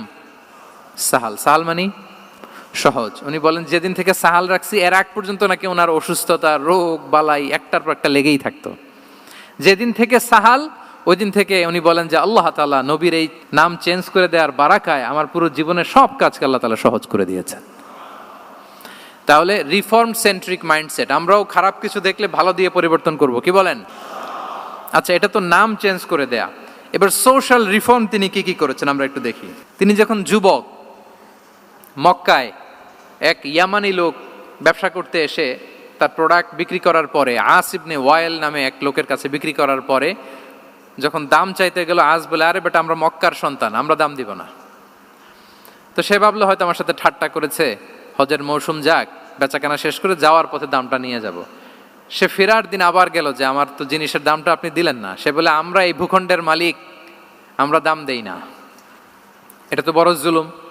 সে কান্নাকাটি শুরু করলো। তার এই কান্নাকাটি দেখে আল্লাহ রাসূল সাল্লাল্লাহু আলাইহি ওয়াসাল্লাম ওনার চাচা জুবাইর ইবনে আব্দুল মুত্তালিব সহ ইয়াং স্টার যারা আছে, দ্য ইয়ুথ অব মক্কা, তাদের সবাইকে নিয়ে একটা সোসাইটি করলেন। এই যে আমরা হালাফুল ফুদুলের নাম শুনি না, যেটা বাংলায় আমরা কি বলি? হিলফুল ফুজুল। এই নামে তো অনেক সংগঠন আছে বাংলাদেশে। কি বলেন? যুবকরা কোনো সংগঠন করলে কমনলি এই নামটা পছন্দ করে, হিলফুল ফুজুল। আসলে এটার মূল নাম ছিল হালাফুল মুত্তাইয়িবিন। তিব মানে হচ্ছে রং। রাসূল সাল্লাল্লাহু আলাইহি ওয়াসাল্লাম সবাই মিলে, তখন জাহিলি যুগে একটা কালচার ছিল, বালতি ভর্তি রঙের ভেতরে হাত ঢুকিয়ে দিত, দিয়ে এই রং সমেত হাতটা তারা পাথরের মধ্যে লাগাতো, সবার হাত ওইখানে দিত, মানে আমরা হাতে হাত রেখে কমিটেড, আমরা ঐক্যবদ্ধ হলাম। সেখান থেকে হয়েছে হালাফুল মুত্তাইবিন থেকে হালাফুল ফুদুল। ওনারা বলল যে না, আমরা সবাই থাকবো মা আল মাজলুমি দিদ্দা জালেম, আমরা মজলুমের পক্ষে থাকবো, জালেমের বিপক্ষে থাকবো। এবং যেই প্রতিজ্ঞা ওই কাজ, সবাই মিলে আস ইবনে ওয়াইলকে ধরলো, তার কাছ থেকে টাকা আদায় করে ওই ইয়ামানি ব্যবসায়ীর কাছে পৌঁছে দিয়ে তিনি মাজলুমকে সহায়তা করেছেন। সুবহানাল্লাহ। এবং এই টেন্ডেন্সি, এই জুলুম, চাঁদাবাজি যেগুলো ছিল মক্কার জমিনে, রাসূল সাল্লাল্লাহু আলাইহি ওয়াসাল্লাম এই সোশ্যাল রিফর্মের মাধ্যমে এটাকে সংস্কার করেছেন। তাহলে এই যে রিফর্ম সেন্ট্রিক আমাদের হইতে হবে। আমাদের সমাজেও এখন চাঁদাবাজি আছে না নাই বলেন? খুন খারাপি আছে না নাই? সামাজিক অনাচার? তাহলে ঐক্যবদ্ধ হইতে হবে আমাদেরকে রিফর্মের জন্য।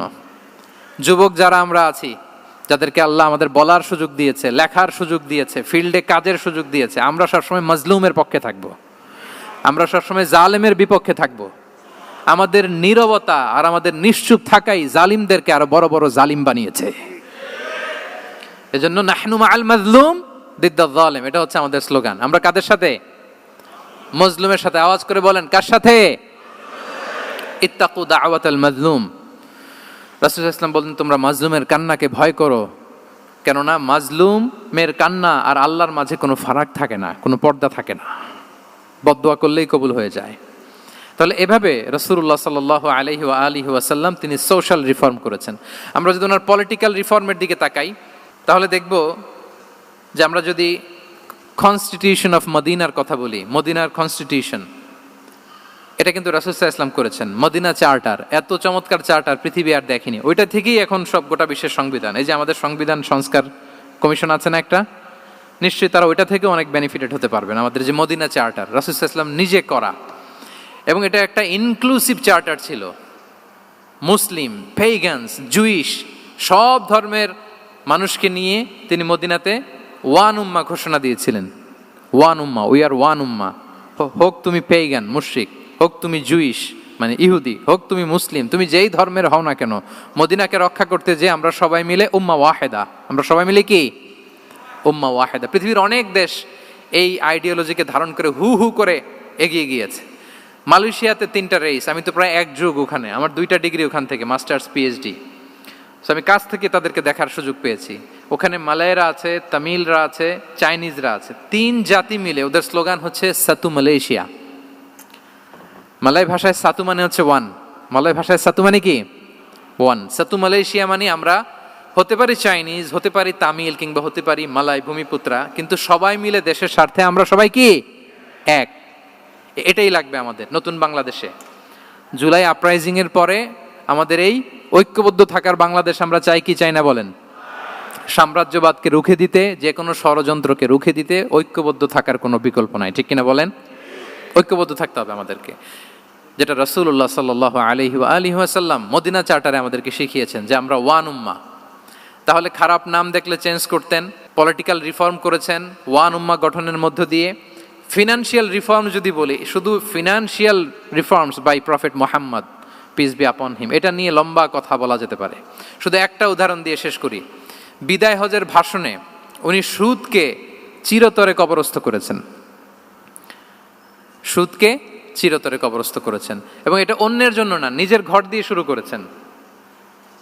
উনি বলেছেন যে এই হানাহানি রক্তপাত এটা বন্ধ, আমার গোত্রের একটা এরকম রক্তের দাবি আছে, এটা আমি শেষ ঘোষণা করলাম। এরপর বললেন যে সুদ কবর দিলাম, অন্য জায়গা থেকে না, আমার পরিবার থেকে। রাসূল ইসলামের চাচা স্বয়ং আব্বাস রাদিয়াল্লাহু তাআলা আনহুর অনেক সুদের ট্রানজ্যাকশন ছিল, ইন্টারেস্ট, সুদের ব্যবসা ছিল। রাসূল সাল্লাল্লাহু আলাইহি ওয়াসাল্লাম বলেন আজকে থেকে এই সুদ আমি চিরতরে মাটির নিচে কবর দিয়ে দিলাম। আল্লাহু আকবার।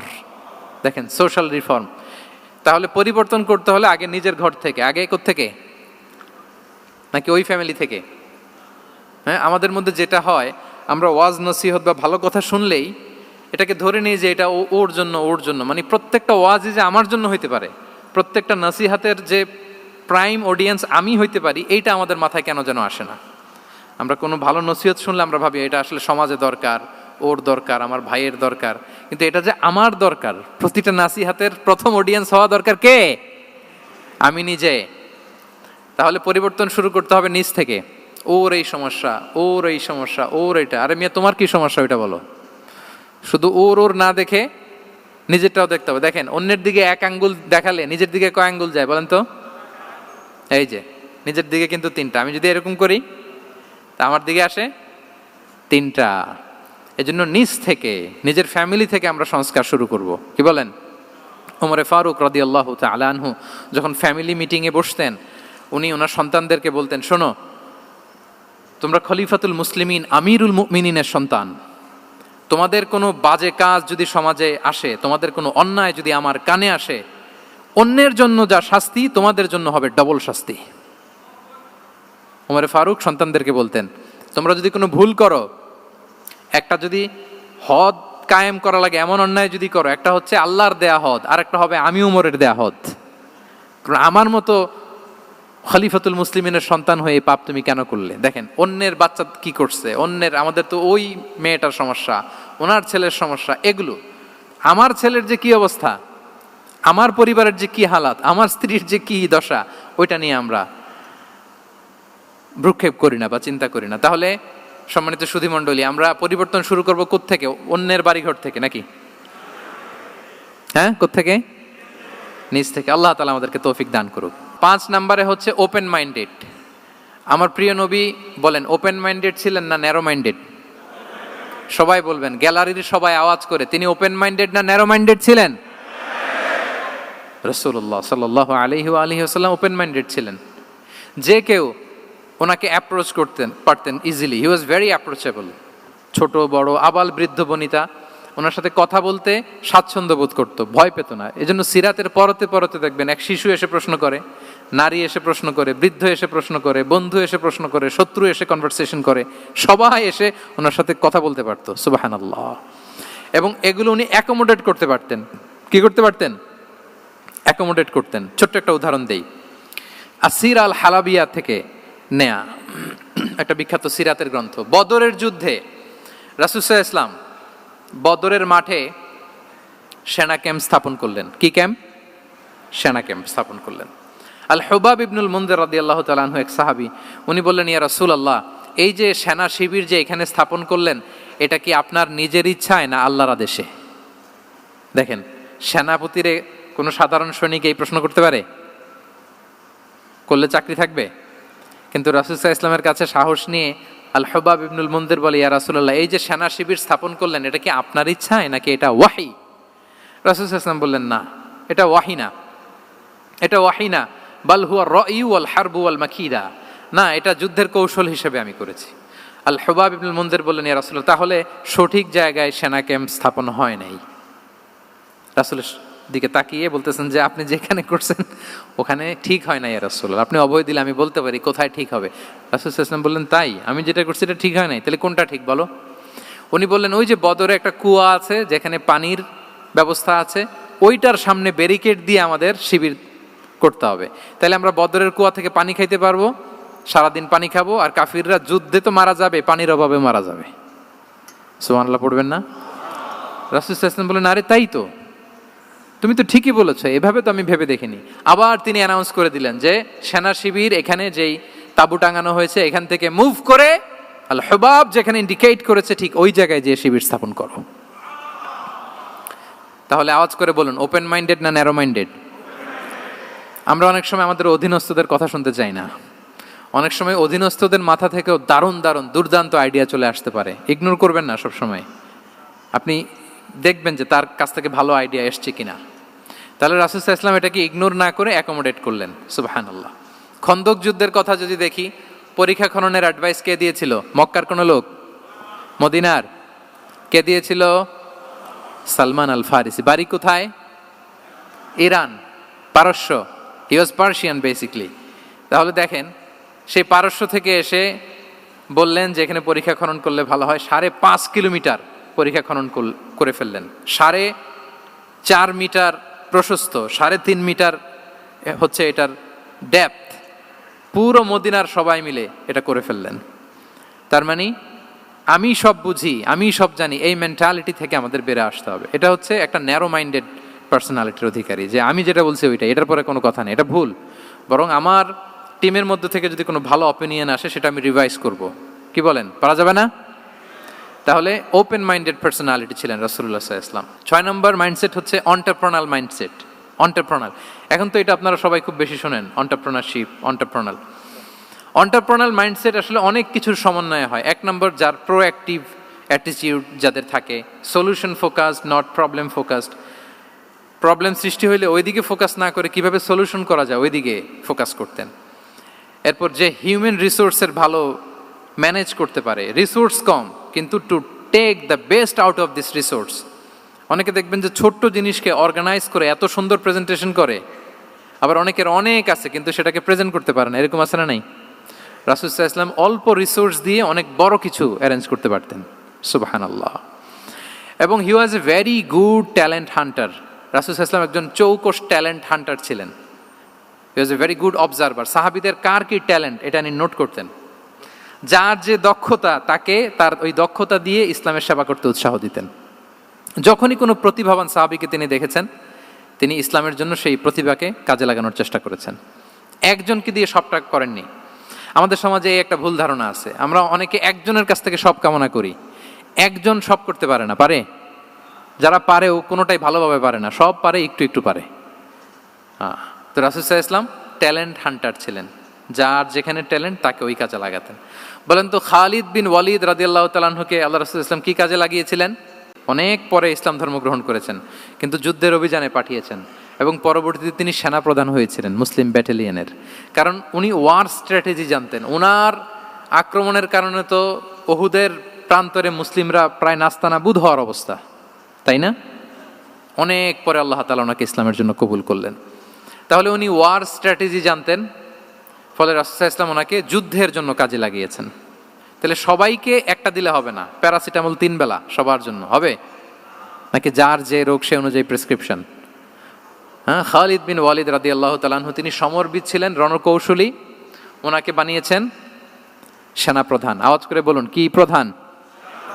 উনি সেনাপ্রধান হয়েছিলেন। আচ্ছা, আপনারা হাসান বিন সাবিত রাদিয়াল্লাহু তাআলা আনহুর নাম শুনেছেন নিশ্চয়ই। ওনাকেও তো যুদ্ধের ময়দানে পাঠিয়েছেন না? ওনারা পাঠিয়েছেন। ওনারা দিয়ে কি করছেন বলেন? কবিতা লিখতেন। ওনার কাব্য প্রতিভা ছিল। উনি বেসিক্যালি যুদ্ধ করতে জানতেন না, এজন্য রাসূল সাল্লাল্লাহু আলাইহি ওয়াসাল্লাম যুদ্ধে ওনাকে পাঠাতেনও না। বিভিন্ন যুদ্ধে ওনাকে না পাঠিয়ে নারীদেরকে, মদিনার নারী শিশু ভালনারেবলস যারা আছে তাদেরকে দেখভাল করার জন্য মদিনায় উনি রেখে যেতেন, কারণ আল্লাহ তাআলা ওনাকে কাব্য প্রতিভা দিয়েছিলেন। ওনার এক এক কবিতা পড়লে গায়ের লোম খাড়া হয়ে যায়, you will have goosebumps, literally আপনার গায়ের পশম দাঁড়িয়ে যাবে। এবং উনি ওনার কবিতা দিয়ে মুসলিমদেরকে, সাহাবীদেরকে উজ্জীবিত করতেন।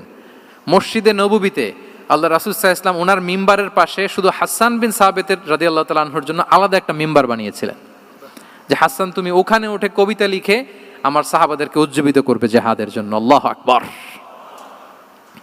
তাহলে একজনকে সেনাপ্রধান, আরেকজনকে জাতীয় কবি, আরেকজনকে হাসান বিন সাবিত রাদিয়াল্লাহু তাআলা আনহুকে কি বানালেন? জাতীয় কবি বানালেন। আচ্ছা, হুযাইফা ইবনুল ইয়ামান রাদিয়াল্লাহু তাআলা আনহু, ওনার ছিল ডিটেকটিভ মাইন্ড, এজন্য ওনাকে রাসূল সাল্লাল্লাহু আলাইহি ওয়াসাল্লাম মদিনার গোয়েন্দা বিভাগের প্রধান বানিয়েছেন, হেড অফ ডিটেকটিভ ডিভিশন। হুযাইফা ইবনুল ইয়ামান ছিলেন মদিনার কি? হেড অফ ইন্টেলিজেন্স, গোয়েন্দা বিভাগের প্রধান। মুআয ইবনে জাবাল রাদিয়াল্লাহু তাআলা আনহু প্রশাসনিক কাজ খুব ভালো বুঝতেন। মদিনার সবচাইতে বড় সিনিয়র আমলা ছিলেন মদিনা রাষ্ট্রের সবচাইতে সিনিয়র আমলা মুআয ইবনে জাবাল রাদিয়াল্লাহু তাআলা আনহুকে রাসূল সাল্লাল্লাহু আলাইহি ওয়াসাল্লাম কবিতা লেখার দায়িত্বও দেন নাই, গোয়েন্দাগিরি করতে দেন নাই, ওনাকে ইয়ামানের গভর্নর করে পাঠিয়েছেন। সুবহানাল্লাহি বিহামদি। তাহলে যার যে যোগ্যতা তাকে সেই জায়গায় কাজে লাগানো, এটাকে বলে এন্টারপ্রেনাল মাইন্ডসেট। এটা কি বলে? এন্টারপ্রেনাল মাইন্ডসেট। আল্লাহ হাবিব সাল্লাল্লাহু আলাইহি ওয়াসাল্লামের এই মাইন্ডসেট ছিল। 7 নম্বর মাইন্ডসেট হচ্ছে কনসিডারেট মাইন্ডসেট। কনসিডারেট মানে হচ্ছে সুবিবেচক, যার বিবেচনা আছে, অথবা যে অন্যের প্রতি সহানুভূতিশীল, উচ্চ বিবেকবোধ সম্পন্ন ব্যক্তিত্ব। রাসূল সাল্লাল্লাহু আলাইহি ওয়াসাল্লাম he was the man of 6 senses. ওনার 6টা সেন্স কাজ করতে একসাথে। কয়টা? আমাদের করে কয়টা?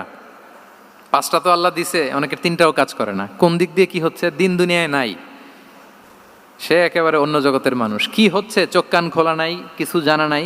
কিন্তু রাসূল সাল্লাল্লাহু আলাইহি ওয়াসাল্লাম he was man of 6 senses. চারদিকে কোথায় কি হচ্ছে, কার একটু অসুবিধা হয়ে যাচ্ছে, কার একটু সমস্যা, খুব অন্যের ব্যথায় ব্যথিত ছিলেন, অন্যের দুঃখে দুঃখী ছিলেন।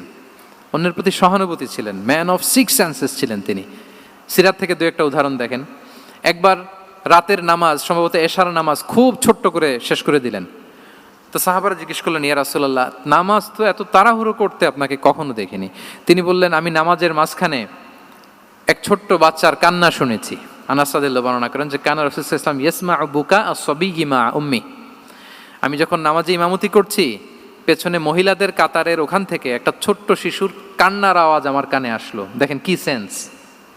তো আমার মনে হচ্ছিল বাচ্চার কান্নায় পেছনের কাতারে মায়ের বড্ড কষ্ট হচ্ছে, যে মাটা বাচ্চাটাকে নিয়ে এসছে উইমেন প্রেয়ার হলে, তাকে বাচ্চাটাকে ম্যানেজ করতে বা সামলাতে মায়ের বড্ড কষ্ট হয়ে যাচ্ছে আমার মনে হচ্ছে। এজন্য আমি নামাজটা একটু শর্টকাটে শেষ করে দিয়েছি। Could you imagine that? কি নবী আমরা পেয়েছি, কিরকম কনসিডারেট ছিলেন, কতটা সুবিবেচক ছিলেন, অন্যের প্রতি কতটা সহানুভূতিশীল ছিলেন তিনি, অন্যের যাতে কোনো সমস্যা না হয় এটা খেয়াল করতেন। মুআয ইবনে জাবাল রাদিয়াল্লাহু তাআলা আনহুকে মদিনার পাশেই এক মসজিদের ইমাম করে পাঠালেন। উনি ইমামতির দায়িত্ব পেয়ে একবার মাগরিবের নামাজে সূরা বাকারা তেলাওয়াত শুরু করলেন। তো ওনার হয়তো তেলাওয়াত করতে করতে একটা ইমোশন চলে আসছে, উনি তো সুরের ঝংকার দিয়ে তেলাওয়াত করতেছেন। এখন পেছনে যারা মুসল্লি ছিল এরা ছিল সব কৃষিজীবী সাহাবী। এরা কি ছিল? সারা দিন ওট দিয়ে, খেজুর গাছে পানি দিয়ে জান যায় কোনো রকম ফরজ পেরে যায় ঘুমাইতে হবে। এই সাহাবীরা যখন পিছনে দাঁড়াইছে আর উনি ধরছে কোন সূরা? সূরাতুল বাকারা। এখন ওনারা তো আর থাকতে পারে না, ওনার সাথে থাকতে না পারে এক সাহাবী নামাজ রেখে দিয়ে ডাইরেক্ট রাসূল সাল্লাল্লাহু আলাইহি ওয়াসাল্লামের কাছে, কারণ বড় হুজুর তো আছে মদিনায়, যে বিচার দিছে ইয়া রাসূলুল্লাহ, দেখেন এমন একজনকে ইমাম করে অ্যাসাইন করেছেন, উনি মাগরিবের সালাতে সূরা বাকারা পড়ে, আর আমরা হচ্ছি কৃষিজীবী শ্রমজীবী সাহাবী, আমাদের তো এত বড় কেরাতের সাথে জয়েন করা সম্ভব না। রাসূল সাল্লাল্লাহু আলাইহি ওয়াসাল্লাম রেগে গেলেন, চেহারাটা আগুনের গোলার মতো লাল হয়ে গেল। মুআয ইবনে জাবাল রাদিয়াল্লাহু তাআলা আনহুকে ডেকে পাঠালেন, ডেকে বললেন, আফাত্তানুন আনতা ইয়া মুআয, আফাত্তান, তুমি কি ফিতনা সৃষ্টি করতেছো? ওখানে পাঠাইছি কমিউনিটির ইউনিটি ধরে রাখার জন্য, তুমি ওখানে যে ফিতনা সৃষ্টি করতেছো। তুমি কি সাব্বিহ ইসমা রাব্বিকাল আ'লা এই সূরা তোমার মুখস্থ নাই? ওয়াদ-দুহা ওয়াল-লাইলি ইযা সাজা এটা পারো না? ওয়াশ-শামসি ওয়া দুহাহা এটা মুখস্থ নাই? তো তুমি কেন এই সূরাগুলো দিয়ে নামাজ পড়াও না? কেন পড়াও না? এরপর তিনি বললেন, যখন ইমামতির সুযোগ পাবে, সুযোগ পেয়ে লম্বা কেরাত ধরো না, ছোট্ট কেরাত দিয়ে নামাজ শেষ করো। কেননা তোমার পেছনে বয়স্করা আছে, মুরব্বীরা আছে, অসুস্থরা আছে। জাল হাজা, তার একটা জরুরি কাজ পড়ছিল, যাচ্ছিল, হঠাৎ মাগরিবের আজান, ভাবলো রাস্তার পাশে যেহেতু আজান দিছে নামাজটা পড়ে নেই, নামাজে ঢুইকা দেখছে আপনি সূরা বাকারা ধরছেন, তো বেচারা কি কাজ করবে না কি করবে? আর তার তো নিয়ত ছিল ফরজ নামাজটা পড়ি যে বাস ধরবো, এখন আপনি ধরছেন কোন সূরা? বাকারা। দেখেন রাসূল সাল্লাল্লাহু আলাইহি ওয়াসাল্লাম বললেন, যখন ইমামতির চান্স পাবে ছোট সূরা পড়বে, আর যখন তুমি একা পড়বে ফালিউতাউবিল মাশা, যত লম্বা করতে মনে চায় করো, রুকু করো লম্বা, সেজদা করো লম্বা, কেরাত করো লম্বা। রাসূল সাল্লাল্লাহু আলাইহি ওয়াসাল্লাম তো রাতে আধা ঘন্টা 40 মিনিট প্রথম রাকাতে কেরাত পড়তেন, এরপরে আবার 40 মিনিট রুকুতে থাকতেন, রুকু থেকে দাঁড়ায় আবার 40 মিনিট, আবার সেজদায় যেয়ে 40 মিনিট, এরপরে সেজদা থেকে 2 সেজদার মাঝখানে আবার 40 মিনিট, 2 রাকাত দিয়ে এরকম রাতও শেষ করে দিয়েছেন।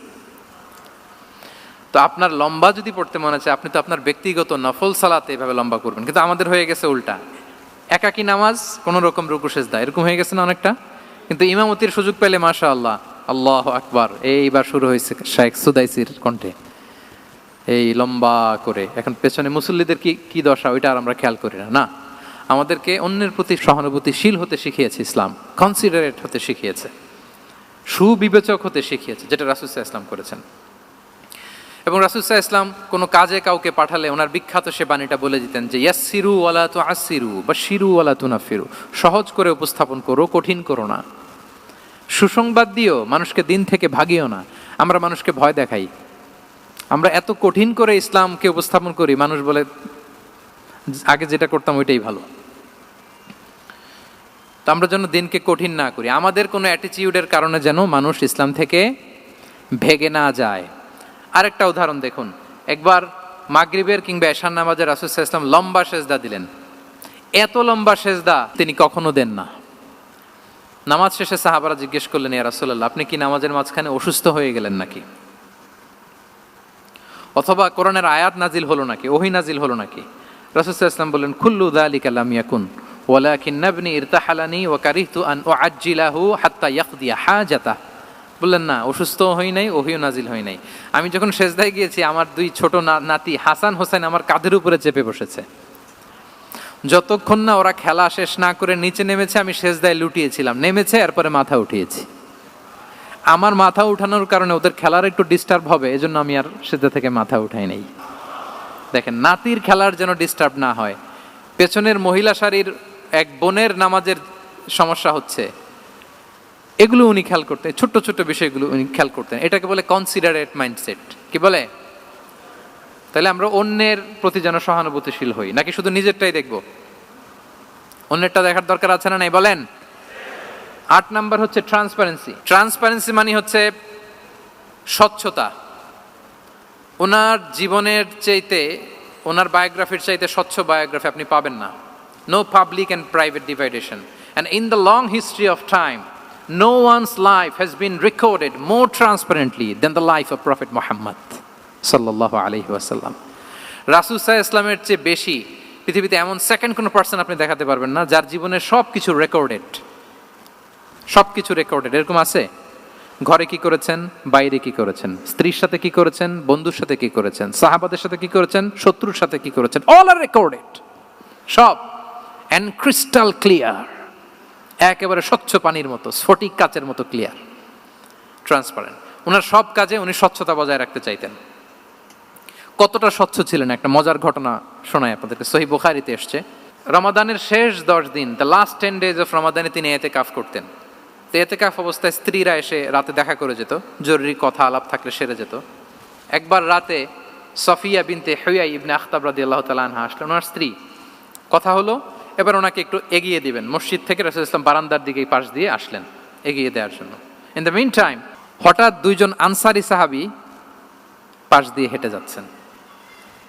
রাসূল সাল্লাল্লাহু আলাইহি ওয়াসাল্লাম আম্মাজানকে বিদায় দিবেন এখানে। হঠাৎ করে তিনি আওয়াজ করে বললেন, আলা রিসলিকুমা, এই দাঁড়াও। ওই সাহাবী দুইজন রাসূল সাল্লাল্লাহু আলাইহি ওয়াসাল্লামের সাথে কে এটা টের পায় নাই, বুঝতে পারে নাই। বোরকায় আবৃত কোনো এক নারী দেখে রাসূল আর ওই নারীকে দেখে তারা আরো দ্রুত গতিতে হাঁটতে শুরু করে দিচ্ছে, আমরা চলে যাই এখান থেকে। দেখেন, রাসূল সাল্লাল্লাহু আলাইহি ওয়াসাল্লাম নিজের অবস্থানকে ট্রান্সপারেন্ট করার জন্য বললেন, আলা রিসলিকুমা, দাঁড়াও। দাঁড়ালেন। তখন রাসূল সাল্লাল্লাহু আলাইহি ওয়াসাল্লাম বললেন যে, ইন্নাহা উম্মুকুম সফিয়া, আমার পাশে যাকে দেখতে পাচ্ছ, বলে দেয়া ভালো যে সে কিন্তু অন্য কোনো নারী নয়, সে তোমাদের মা উম্মুল মুমিনিন সফিয়া। সাহাবারা বলে, সুবহানাল্লাহ ইয়া রাসূলুল্লাহ, ইয়া রাসূলুল্লাহ, এ কেমন কথা? আপনি কেন আমাদের কাছে জবাবদিহি করতে যাচ্ছেন বা ক্লারিফাই করছেন? আপনার পাশে কোনো নারী এত রাতে যদি দাঁড়িয়ে থাকে, তিনি তো আমাদের মাদের মধ্যে থেকেই তো একজন হবেন, কেন আপনি বলতেছেন? তখন রাসূল সাল্লাল্লাহু আলাইহি ওয়াসাল্লাম বললেন যে, না, ইন্না শাইতানা ইয়াজরি মিনাল ইনসানি মাজরাদ দাম, শয়তান মানুষের রগে রগে চলাচল করে। ওয়া ইন্নী খাশিতু আই ইউকযিফা ফি কুলুবিকুমা শাররান, আরেক বর্ণনায় আছে শাইআন, আমার ভয় হয় হয়তো শয়তান কোনো সন্দেহের উদ্রেক তোমাদের হৃদয়ে ঢুকায় দিতে পারে।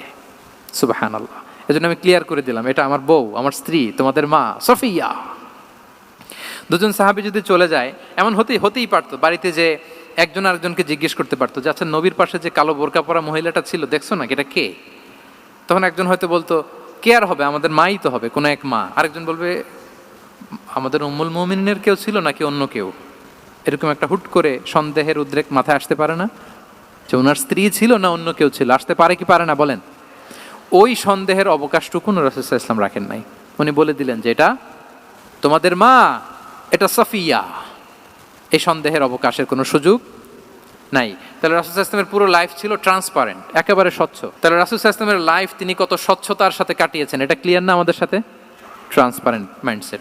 9 নাম্বার হচ্ছে অ্যাপ্রিসিয়েটিভ, অর্থাৎ অন্যের প্রশংসা করা। আমরা অনেক সময় অন্য কেউ ভালো কাজ করলে অ্যাপ্রিসিয়েট করতে চাই না, আমরা গুণমুগ্ধ হই কিন্তু গুণগ্রাহী হতে চাই না, অন্যরে ক্রেডিট দিতে চাই না, তার ভালো কাজে স্বীকৃতি দিতে চাই না। হয়তো আমার দলের লোক না, বা আমার চিন্তার লোক না, বা আমার সার্কেলের লোক না, তার প্রশংসা করতে চাই না, তার গুণগ্রাহী হতে চাই না। এরকম মেন্টালিটি আমরা অনেকে ক্যারি করি না? রাসূল সাল্লাল্লাহু আলাইহি ওয়াসাল্লাম এটা করেননি। ভালো কিছু দেখলে মুসলিম হোক অমুসলিম হোক অ্যাপ্রিসিয়েট করতেন। Basically he develop the culture of appreciation. এটা আমাদের করতে হবে। আপনার ছেলে ভালো কিছু করেছে, অ্যাপ্রিসিয়েট করেন, ও কনফিডেন্স ফিরে পাবে। আপনার স্ত্রী ভালো রান্না করেছে, অ্যাপ্রিসিয়েট করেন, সে আনন্দিত হবে। আপনার বন্ধু ভালো কিছু একটা করেছে, তাকে ইন্সপায়ার করেন, অ্যাপ্রিসিয়েট করেন। রাসূল সাল্লাল্লাহু আলাইহি ওয়াসাল্লাম একবার এক বৈঠকে 8 জন সাহাবীকে 8টা কমপ্লিমেন্ট দিয়েছেন। 8টা অ্যাপ্রিসিয়েশন দিয়েছেন। তিনি বলেছেন আরহামু উম্মতি বি উম্মতি আবু বকর। দেখেন 8 জন সাহাবীর 8টা গুণের বর্ণনা দিচ্ছেন। তিনি বললেন আমার উম্মতের মধ্যে সবচাইতে রহম দিলের সাহাবী হচ্ছে কে? আবু বকর রাদিয়াল্লাহু তাআলা। এত রহম দিলের ছিলেন, উনি যখন আল্লাহ রাসূল সাল্লাল্লাহু আলাইহি ওয়াসাল্লামের ইন্তেকালের পরে মসজিদে নববীতে যখন নামাজে দাঁড়াতেন, কান্নার চোটে উনি কেরাতই পড়তে পারতেন না। কমপ্লেন করতো সাহাবারা যে আমরা তো কেরাত বুঝি না, একটু স্পষ্ট করে পড়েন, কান্না একটু থামান। কেন কাঁদতেন?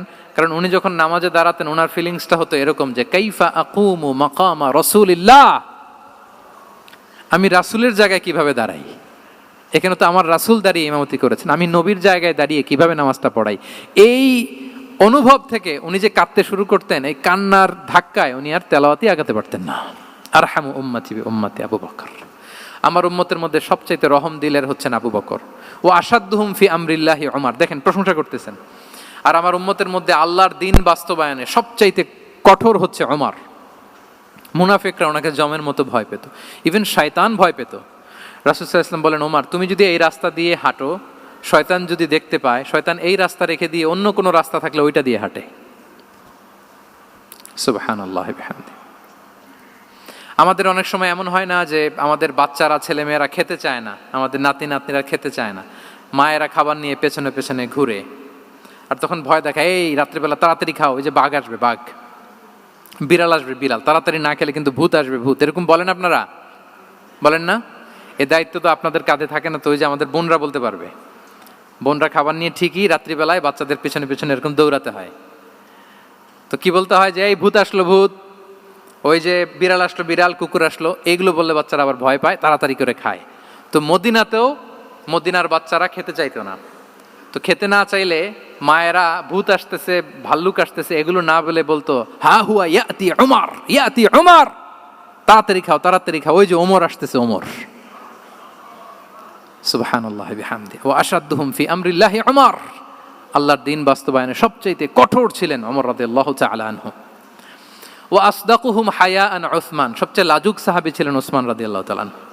শুধু অর্থ বলে যাই। ওয়া আকরাউহুম লিকিতাবিল্লাহি উবাই ইবনে কাব। সবচেয়ে কোরআনের ভালো কেরাত পড়তে পারতেন উবাই ইবনে কাব।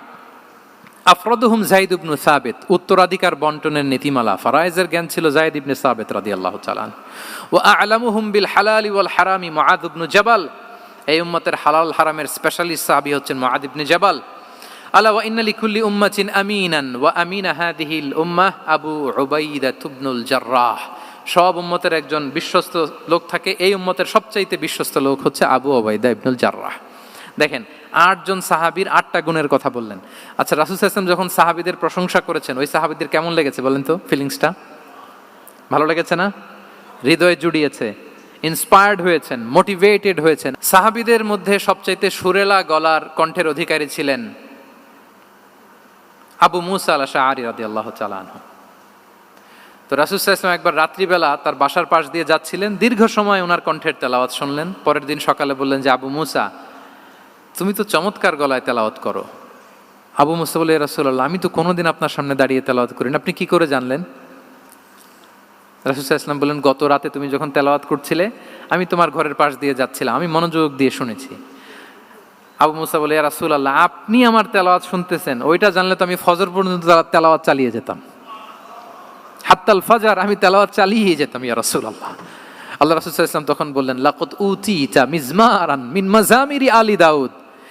হে আবু মুসা, দাউদ আলাইহিস সালামের গলায় আল্লাহ তাআলা যেমনি সুরের ঝংকার দিয়েছেন, এই উম্মতের মধ্যে তোমার গলায় আল্লাহ সেই সুরের লহরী ঢেলে দিয়েছে। বলেন এই অ্যাপ্রিসিয়েশন যখন রাসূলের মুখ থেকে পাইলো কেমন লাগবে ওনার? এখানে ধরেন আপনি কেউ হাফেজে কোরআন শেখ সুদাইস যদি বলে যে মাশাআল্লাহ মাশাআল্লাহ আনতা কারিউল কুররা, আপনাকে যদি এটা বলে কেমন লাগবে আপনার? হ্যাঁ, সারা দুনিয়া তো এটা বলে বেড়াবেন যে শেখ সুদাইস আমার রেসিটেশনের প্রশংসা করেছে, খাবার ইমাম আমার প্রশংসা অ্যাপ্রিসিয়েট করেছে।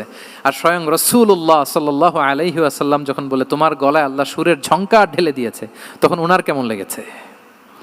এজন্য আপনার ছেলে মেয়ে স্ত্রী বন্ধু আপনার সার্কেলের কেউ কোনো ভালো কাজ করলে কৃপণতা করবেন না, অ্যাপ্রিসিয়েট করুন। রাসূল সাল্লাল্লাহু আলাইহি ওয়াসাল্লাম অ্যাপ্রিসিয়েশন আমাদেরকে শিখিয়েছেন। ইভেন মুখাইরেক নামে এক ইহুদি ছিল, মদিনার সব ইহুদিরা বিট্রে করেছে, কিন্তু এই মুখাইরেক নামে এক ইহুদি উহুদের যুদ্ধে মুসলিমদের পক্ষে লড়াই করে নিহত হয়েছে, সে তার কথা রেখেছে। মুসলিম সাহাবীদের শহীদদের লাশের সাথে যখন এই ইহুদি তার লাশও আনা হলো, রাসূল সাল্লাল্লাহু আলাইহি ওয়াসাল্লাম তার দিকে তাকায় বললেন, মুখাইরিক খায়রু ইয়াহুদ, Mukhayriq is the best among Jewish. তিনি বললেন মুখাইরিক, এই পৃথিবীতে যত ইহুদি আছে এখানকার ইহুদিদের মধ্যে মুখাইরিক হচ্ছে সবচেয়ে শ্রেষ্ঠ ইহুদি। দেখেন মুখাইরিক কোন ধর্মের ছিলেন? মুসলিম নাকি? কোন ধর্মের? ইহুদি হওয়ার পরেও তাকে এপ্রিসিয়েশন করতে রাসূল সাল্লাল্লাহু আলাইহি ওয়াসাল্লাম ভুলেন নাই। তাহলে আমরা যেন এপ্রিসিয়েটিভ মাইন্ডসেটের অধিকারী হই। 10 নম্বরে হচ্ছে ফ্লেক্সিবল, মানে কোনো বিষয়ে খুব অনড় হয়ে থাকা, এটা রাসূল সাল্লাল্লাহু আলাইহি ওয়াসাল্লাম ছিলেন না, ফ্লেক্সিবল ছিলেন। আমরা অনেক সময় বলি না যে ভাই আপনি কি 9টায় আসতে পারবেন না 10টায়, বলে আম ফ্লেক্সিবল উইথ দিস, মানে যেটা বলবেন আমার সমস্যা, এরকম ইজি গোয়িং ছিলেন উনি, গো ধরে থাকতেন না, যে কোনো পরিস্থিতিকে সামলে নিতেন। ফ্লেক্সিবল হচ্ছে যে কোনো পরিবেশ পরিস্থিতির সাথে নিজেকে মানিয়ে নেওয়া, খাপ খাওয়া, নিজেকে সামলে নেওয়া, সলিউশন বের করে ফেলা, এটা রাসূল সাল্লাল্লাহু আলাইহি ওয়াসাল্লামের ছিল, এটাকে বলে ফ্লেক্সিবল মাইন্ডসেট। নাজরানের 60 জন খ্রিস্টান পাদ্রী এসেছিল মদিনায় দেখা করতে। এখন এত মানুষকে সম্মানিত মেহমান উনি কোথায় বসতে দিবেন, পরামর্শ করলেন কোথায় বসতে দেওয়া যায়। এক সাহাবী বলে আমার কাছে কিছু খেজুর পাতা আছে, ওটা বিছায়া একটা জায়গা করি ওখানে বসি। রাসূল সাল্লাল্লাহু আলাইহি ওয়াসাল্লাম বললেন না, দামি মেহমান, এটা হয়। আরেকজন বলে বিকেল বেলায় তো সূর্য পড়ে যাবে, পাহাড়ের ছায়ায় উহুদ পাহাড়ের ওই পাশে যেয়ে বসি। রাসূল সাল্লাল্লাহু আলাইহি ওয়াসাল্লাম বললেন না, এটাও তো হয় না। বলতে বলতে ওই 60 জন পাদ্রী চলেই আসছেন এই মানে বিদেশি মেহমান, ফরেন ডেলিগেশন। কি করবেন? রাসূল সাল্লাল্লাহু আলাইহি ওয়াসাল্লাম 60 জনকে মসজিদে নববীর ভেতরে নিয়ে বসালেন, মসজিদে নববীর ভেতরে বসালেন। এবং সিরাতে ইবনে ইসহাকে এসেছে যে তখন ওদের আবার ইবাদতের সময় হয়েছে, রাসূল সাল্লাল্লাহু আলাইহি ওয়াসাল্লাম তাদেরকে ইবাদতেরও সুযোগ দিয়েছেন। তাদের কিবলা পূর্ব দিকে, তারা পূর্ব দিকে হয়ে 60 জন ওখানে ইবাদত করেছে, তাদের ধর্মের রীতি অনুযায়ী সালাত আদায় করছে। দেখেন কতটা ফ্লেক্সিবল ছিলেন রাসূল সাল্লাল্লাহু আলাইহি ওয়াসাল্লাম। ফজরের সালাতের পরে ঘরে ঢুকেই আম্মাজান আয়েশাকে জিজ্ঞেস করতেন কোনো খাবার আছে? আম্মাজান আয়েশা যদি বলতেন আছে, তিনি সেটা খেতেন। কোনোদিন যদি বলতেন না ইয়া রাসূলুল্লাহ ঘরে তো খাবার নাই, তখন রাসূল সাল্লাল্লাহু আলাইহি ওয়াসাল্লাম বলতেন ফা ইন্নী সাইম, অসুবিধা নাই, খাবার যেহেতু নাই আমি রোজা রেখে দিলাম। কত ইজি গোয়িং। আচ্ছা আমরা হলে কি করতাম বলেন তো? ফজরের পরে ঘরে গেছেন, আপনি বড় সাহেব না, এবার যাওয়ার পরে জিজ্ঞেস করছেন কি আছে খাবার দাও, যদি বলে ঘরে কিছু নাই, কি বলবেন দেখি, কয়েকটা উত্তর আসুক। হ্যাঁ, খবর আছে? এই তো যদি আমরা আলহামদুলিল্লাহ বলি, that is called easy going and flexible mindset. এটাই হওয়া উচিত। খাবার থাকলে খেতেন, না থাকলে বলতেন okay I am fasting, it's not a big deal, ফা ইন্নী সাইম, যেহেতু নাই কি আর করবো, আমি রোজা রেখে দিলাম। এরকম ইজি গোয়িং ছিলেন। দেখেন his life was so simple but so special. Muhammad সাল্লাল্লাহু আলাইহি ওয়াসাল্লাম তাহলে ফ্লেক্সিবল ছিলেন। 11 নাম্বার হচ্ছে অপটিমিস্টিক মাইন্ডসেটের অধিকারী ছিলেন। অপটিমিস্টিক, প্যাসিমিস্টিক ছিলেন না, মানে ইতিবাচক চিন্তা করতেন সবসময়। কি চিন্তা করতেন? আপনি আজকের এই হলরুমের কিছু ভুল ধরতে পারবেন না? যদি বলে যে কয়েকটা ভুল ধরেন, বলবেন যে এই সমস্যা, সাউন্ডের সমস্যা, ওইদিকে এটা নাই, ওইদিকে এটা নাই, এটা হচ্ছে ভুল। আপনি প্যাসিমিস্টিকটা ধরলেন। এবার যদি বলা হয় আজকের এই প্রোগ্রামের কয়েকটা পজিটিভ দিক বলেন, তখনও আপনি কিন্তু কয়েকটা পয়েন্ট বের করতে পারবেন যে এটা ছিল একটা ইতিবাচক দিক, এই প্রোগ্রামের এটা ছিল একটা পজিটিভ দিক। তো রাসূল সাল্লাল্লাহু আলাইহি ওয়াসাল্লাম ওই পজিটিভ দিকগুলোতে ফোকাস করতেন। Come back positive, not go back negative. রাসূল সাল্লাল্লাহু আলাইহি ওয়াসাল্লামের কাছে এসে যদি কেউ বলতে ইয়া রাসূলুল্লাহ আমি খুব অসুস্থ, রাসূল সাল্লাল্লাহু আলাইহি ওয়াসাল্লাম বলতেন লা বাসা আলাইকা তুহুরুন ইনশাআল্লাহ।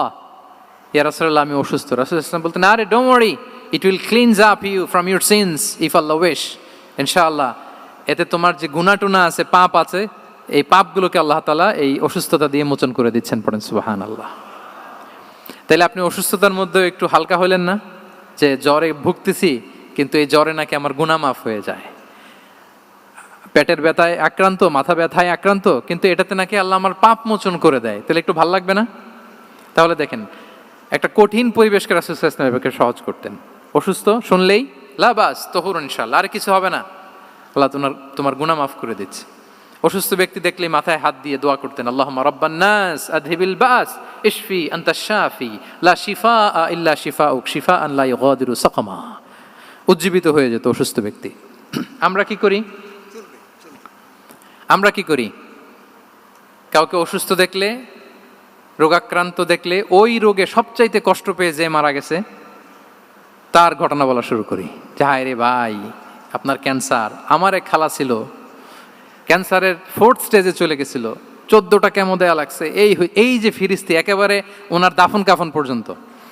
এখন বলেন ওই লোক যাও সুস্থ ছিল, এখন আর সুস্থ থাকবে? কথা বলেন, থাকবে? একটা দিব্যি সুস্থ মানুষকে যদি আপনি বলেন ভাই আপনাকে দেখতে কেমন যেন একটু রোগা রোগা লাগতেছে, অসুস্থ নাকি?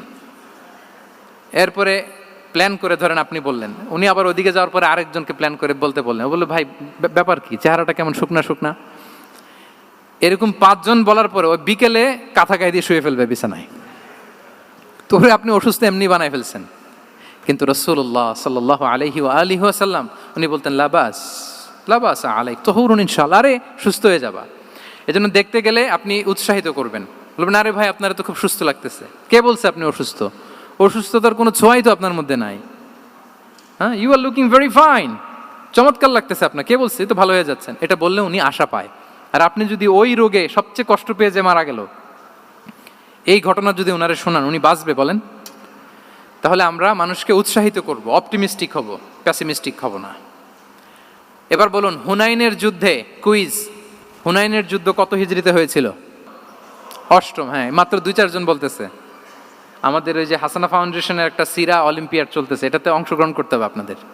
আমরা প্রতিদিন একটা করে কুইজ জানান দিচ্ছি মানুষদেরকে, একেবারে সব মুখস্থ হয়ে যাবে ইনশাআল্লাহ।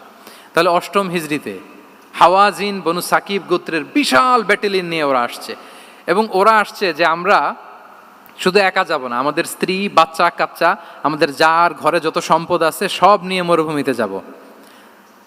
এটা নিয়ে যাব কেন?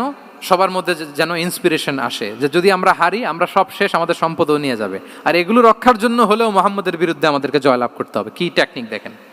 সব যখন নিয়ে দাঁড়াইছে বিশাল বাহিনী, এক সাহাবী এসে বলল ইয়া রাসূলুল্লাহ, কালকে তো আমাদের খবর আছে, এই বাহিনীকে আমরা কি করে পরাস্ত করব? ইয়া রাসূলুল্লাহ, এসে দেখুন, পাহাড় থেকে দেখুন কত বিশাল বাহিনী। রাসূল সাল্লাল্লাহু আলাইহি ওয়াসাল্লাম দেখা মাত্রই বললেন তিলকা গনিমাতুল মুসলিমিনা গাদান ইনশাআল্লাহ। আরবি যারা বুঝেন যে it will be the war booty for the Muslim community tomorrow ইনশাআল্লাহ। আরে এগুলো তো আমরা সব গনিমত আকারে ব্যাগে কইরা মদিনায় নিয়ে যাব। এই যুদ্ধে জয়লাভ করে যা আছে এগুলো উটে করে ওয়ার বুটি হিসেবে মদিনায় নিয়ে যাব। বলার সাথে সাথে সাহাবীদের সব ভয় দূর হয়ে গেল, আবার প্রাণ ফিরে পেলেন, সজীব হয়ে উঠলেন, উজ্জীবিত হলেন। তাহলে আমরা অপটিমিস্টিক হব, আমরা ইতিবাচক চিন্তা করব। এবং ইসলাম আল্লাহ তাআলার ব্যাপারেও আমাদেরকে ইতিবাচক ধারণা রাখতে উৎসাহিত করে। হাদিসে কুদসিতে আল্লাহ বলেন আনা ইনদা যান্নি আবিদি বি, আমার বান্দার নিকট আমি তেমন, আমার বান্দা আমার ব্যাপারে ঠিক যেমন ধারণা করে।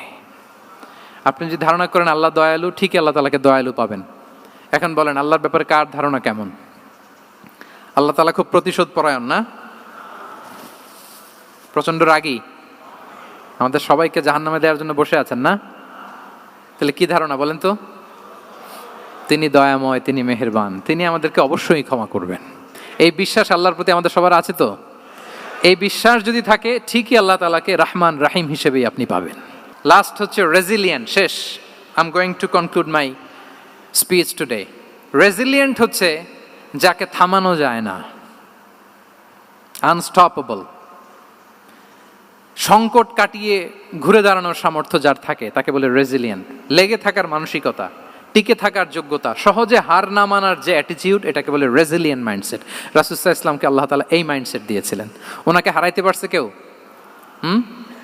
জীবনের সাথে এটা সেট করে নেন যে আমি কখনো হারি না, আমি হয় জিতি নয় শিখি। আমি কখনো হয় জিতি নয় শিখি। এই মাইন্ডসেট যদি গ্রো করেন, আপনার হারাইতে পারবে কেউ? পারবে না। রাসূল সাল্লাল্লাহু আলাইহি ওয়াসাল্লাম he was unstoppable, having unbelievable সাবর। ধৈর্যের পাহাড় নিয়ে, আনস্টপেবল অ্যাটিটিউড নিয়ে তিনি শুধু সামনে গিয়েছেন, পেছনে যান নাই কখনো। সীমাহীন কষ্ট আর সংগ্রামের মধ্য দিয়ে গিয়েছেন, থামাতে পারে নাই ওনাকে কেউ পারে নাই। ইয়াতিম হিসেবে জন্মগ্রহণ করলেন, পৃথিবীর আলো দেখবার আগে বাবাকে হারালেন, ছোট বয়সে মাকে হারালেন, পরে দাদাকে হারালেন, এরপর চাচাকে হারালেন। শিয়াবে আবি তালেবে জেল খেটেছেন 3 বছর। Physical torture, mental torture, life threat, হত্যা করার ষড়যন্ত্র হয়েছে। আল্লাহ তাআলা বলেছেন আজ রাতে হিজরত করো। ব্ল্যাক ম্যাজিক করা হয়েছে। লাবিদ ইবনুল আসাম, এক ইহুদিদের মিত্র, ওনাকে ব্ল্যাক ম্যাজিক করেছে। মারার জন্য খাদ্যে বিষ মিশিয়ে দেওয়া হয়েছিল। বাজুর মাংস, খাসির বাজুর মাংস পছন্দ করতেন। খাইবারের এক ইহুদি নারী এই ছাগলের এই মাংসের মধ্যে বিষ দিয়েছিলেন। ইহুদিদের পক্ষ থেকে betray, treachery, conspiracy and what not, কি বাকি ছিল বলেন? ষড়যন্ত্রের এমন কোনো ধরন ছিল না যেটা তারা বাকি রেখেছে। কিন্তু রাসূল সাল্লাল্লাহু আলাইহি ওয়াসাল্লামকে কি থামানো গিয়েছিল? বলেন, থামানো গিয়েছিল?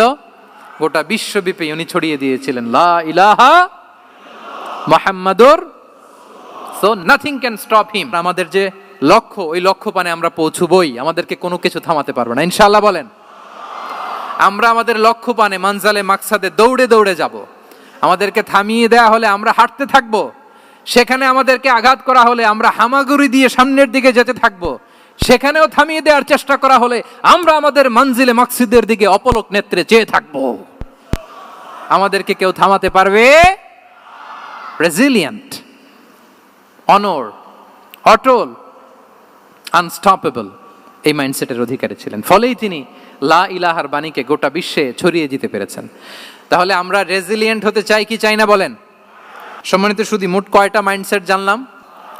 12টা। এগুলোকে আমরা নিজেদের মধ্যে ধারণ করতে পারবো ইনশাআল্লাহ। কারণ রাসূল সাল্লাল্লাহু আলাইহি ওয়াসাল্লাম আমাদের জন্য যা নিয়ে এসেছেন ওইটাই আমাদের আঁকড়ে ধরতে হবে। যেটা বারণ করেছেন ওইটা থেকে আমাদের দূরে থাকতে হবে। যে আয়াত দিয়ে শুরু করেছিলাম সূরা হাশরে, রমা আতাকুমুর রাসূলু ফাখুযুহু ওয়া মা নাহাকুম আনহু ফানতাহু। নবী যা এনেছে ধরো, নবী যা বারণ করেছে সেগুলো ছেড়ে দাও। আমরা আল্লাহ তাআলার কাছে কামনা করি আমার নবী ওনার যে থট প্রসেসকে ডেভেলপ করেছেন, ওনার যে অ্যাপ্রোচ এন্ড মাইন্ডসেটকে ডেভেলপ করেছেন, আমরাও যেন আমাদের মাইন্ডসেটকে ঠিক ওইভাবে করতে পারি। আমাদের রাসূল সাল্লাল্লাহু আলাইহি ওয়াসাল্লাম যেভাবে চিন্তা করতেন, আমাদের ভাবনা এবং চিন্তার আঙ্গিনাও যেন ঠিক সেই রকম হয়। আমরা সবাই পড়ি আমিন। তার মাইন্ডসেট হবে আমাদের মাইন্ডসেট। কি বলেন? পারা যাবে তো ইনশাআল্লাহ? তাহলে কয়টা মাইন্ডসেটের কথা বলেছি? 1 নম্বরে কি ছিল? God centric. 2 নম্বরে ভিশন ওরিয়েন্টেড। 3 নম্বরে উইজডম ড্রিভেন। 4 নম্বরে রিফর্ম সেন্ট্রিক। 5 নম্বর ওপেন মাইন্ডেড। 6 নম্বর এন্টারপ্রেনার। 7 নম্বর কনসিডারেট। 8 নম্বর ট্রান্সপারেন্ট। 9 নম্বর অ্যাপ্রিশিয়েটিভ। 10 নম্বর ফ্লেক্সিবল। 11 নম্বর অপটিমিস্টিক এবং 12 নম্বর রেজিলিয়েন্ট। এটা ছিল রাসূল সাল্লাল্লাহু আলাইহি ওয়াসাল্লামের মাইন্ডসেট। এই মাইন্ডসেট দিয়ে যদি আমরা আমাদের মাইন্ডসেটকে সাজাতে পারি, আমাদের সফলতা দুনিয়া এবং আখিরাতে কেউ ঠেকাতে পারবে? আল্লাহ তাআলা আমাদের সবাইকে কথাগুলো বোঝার ও আমল করার তৌফিক দান করুক। হাদা মা ইনদি ওয়াল ইলমু ইনদাল্লাহি আলাইহি তাওয়াক্কালতু ওয়া ইলাইহি উনীব। আসসালামু আলাইকুম ওয়া রাহমাতুল্লাহি তাআলা ওয়া বারাকাতুহু।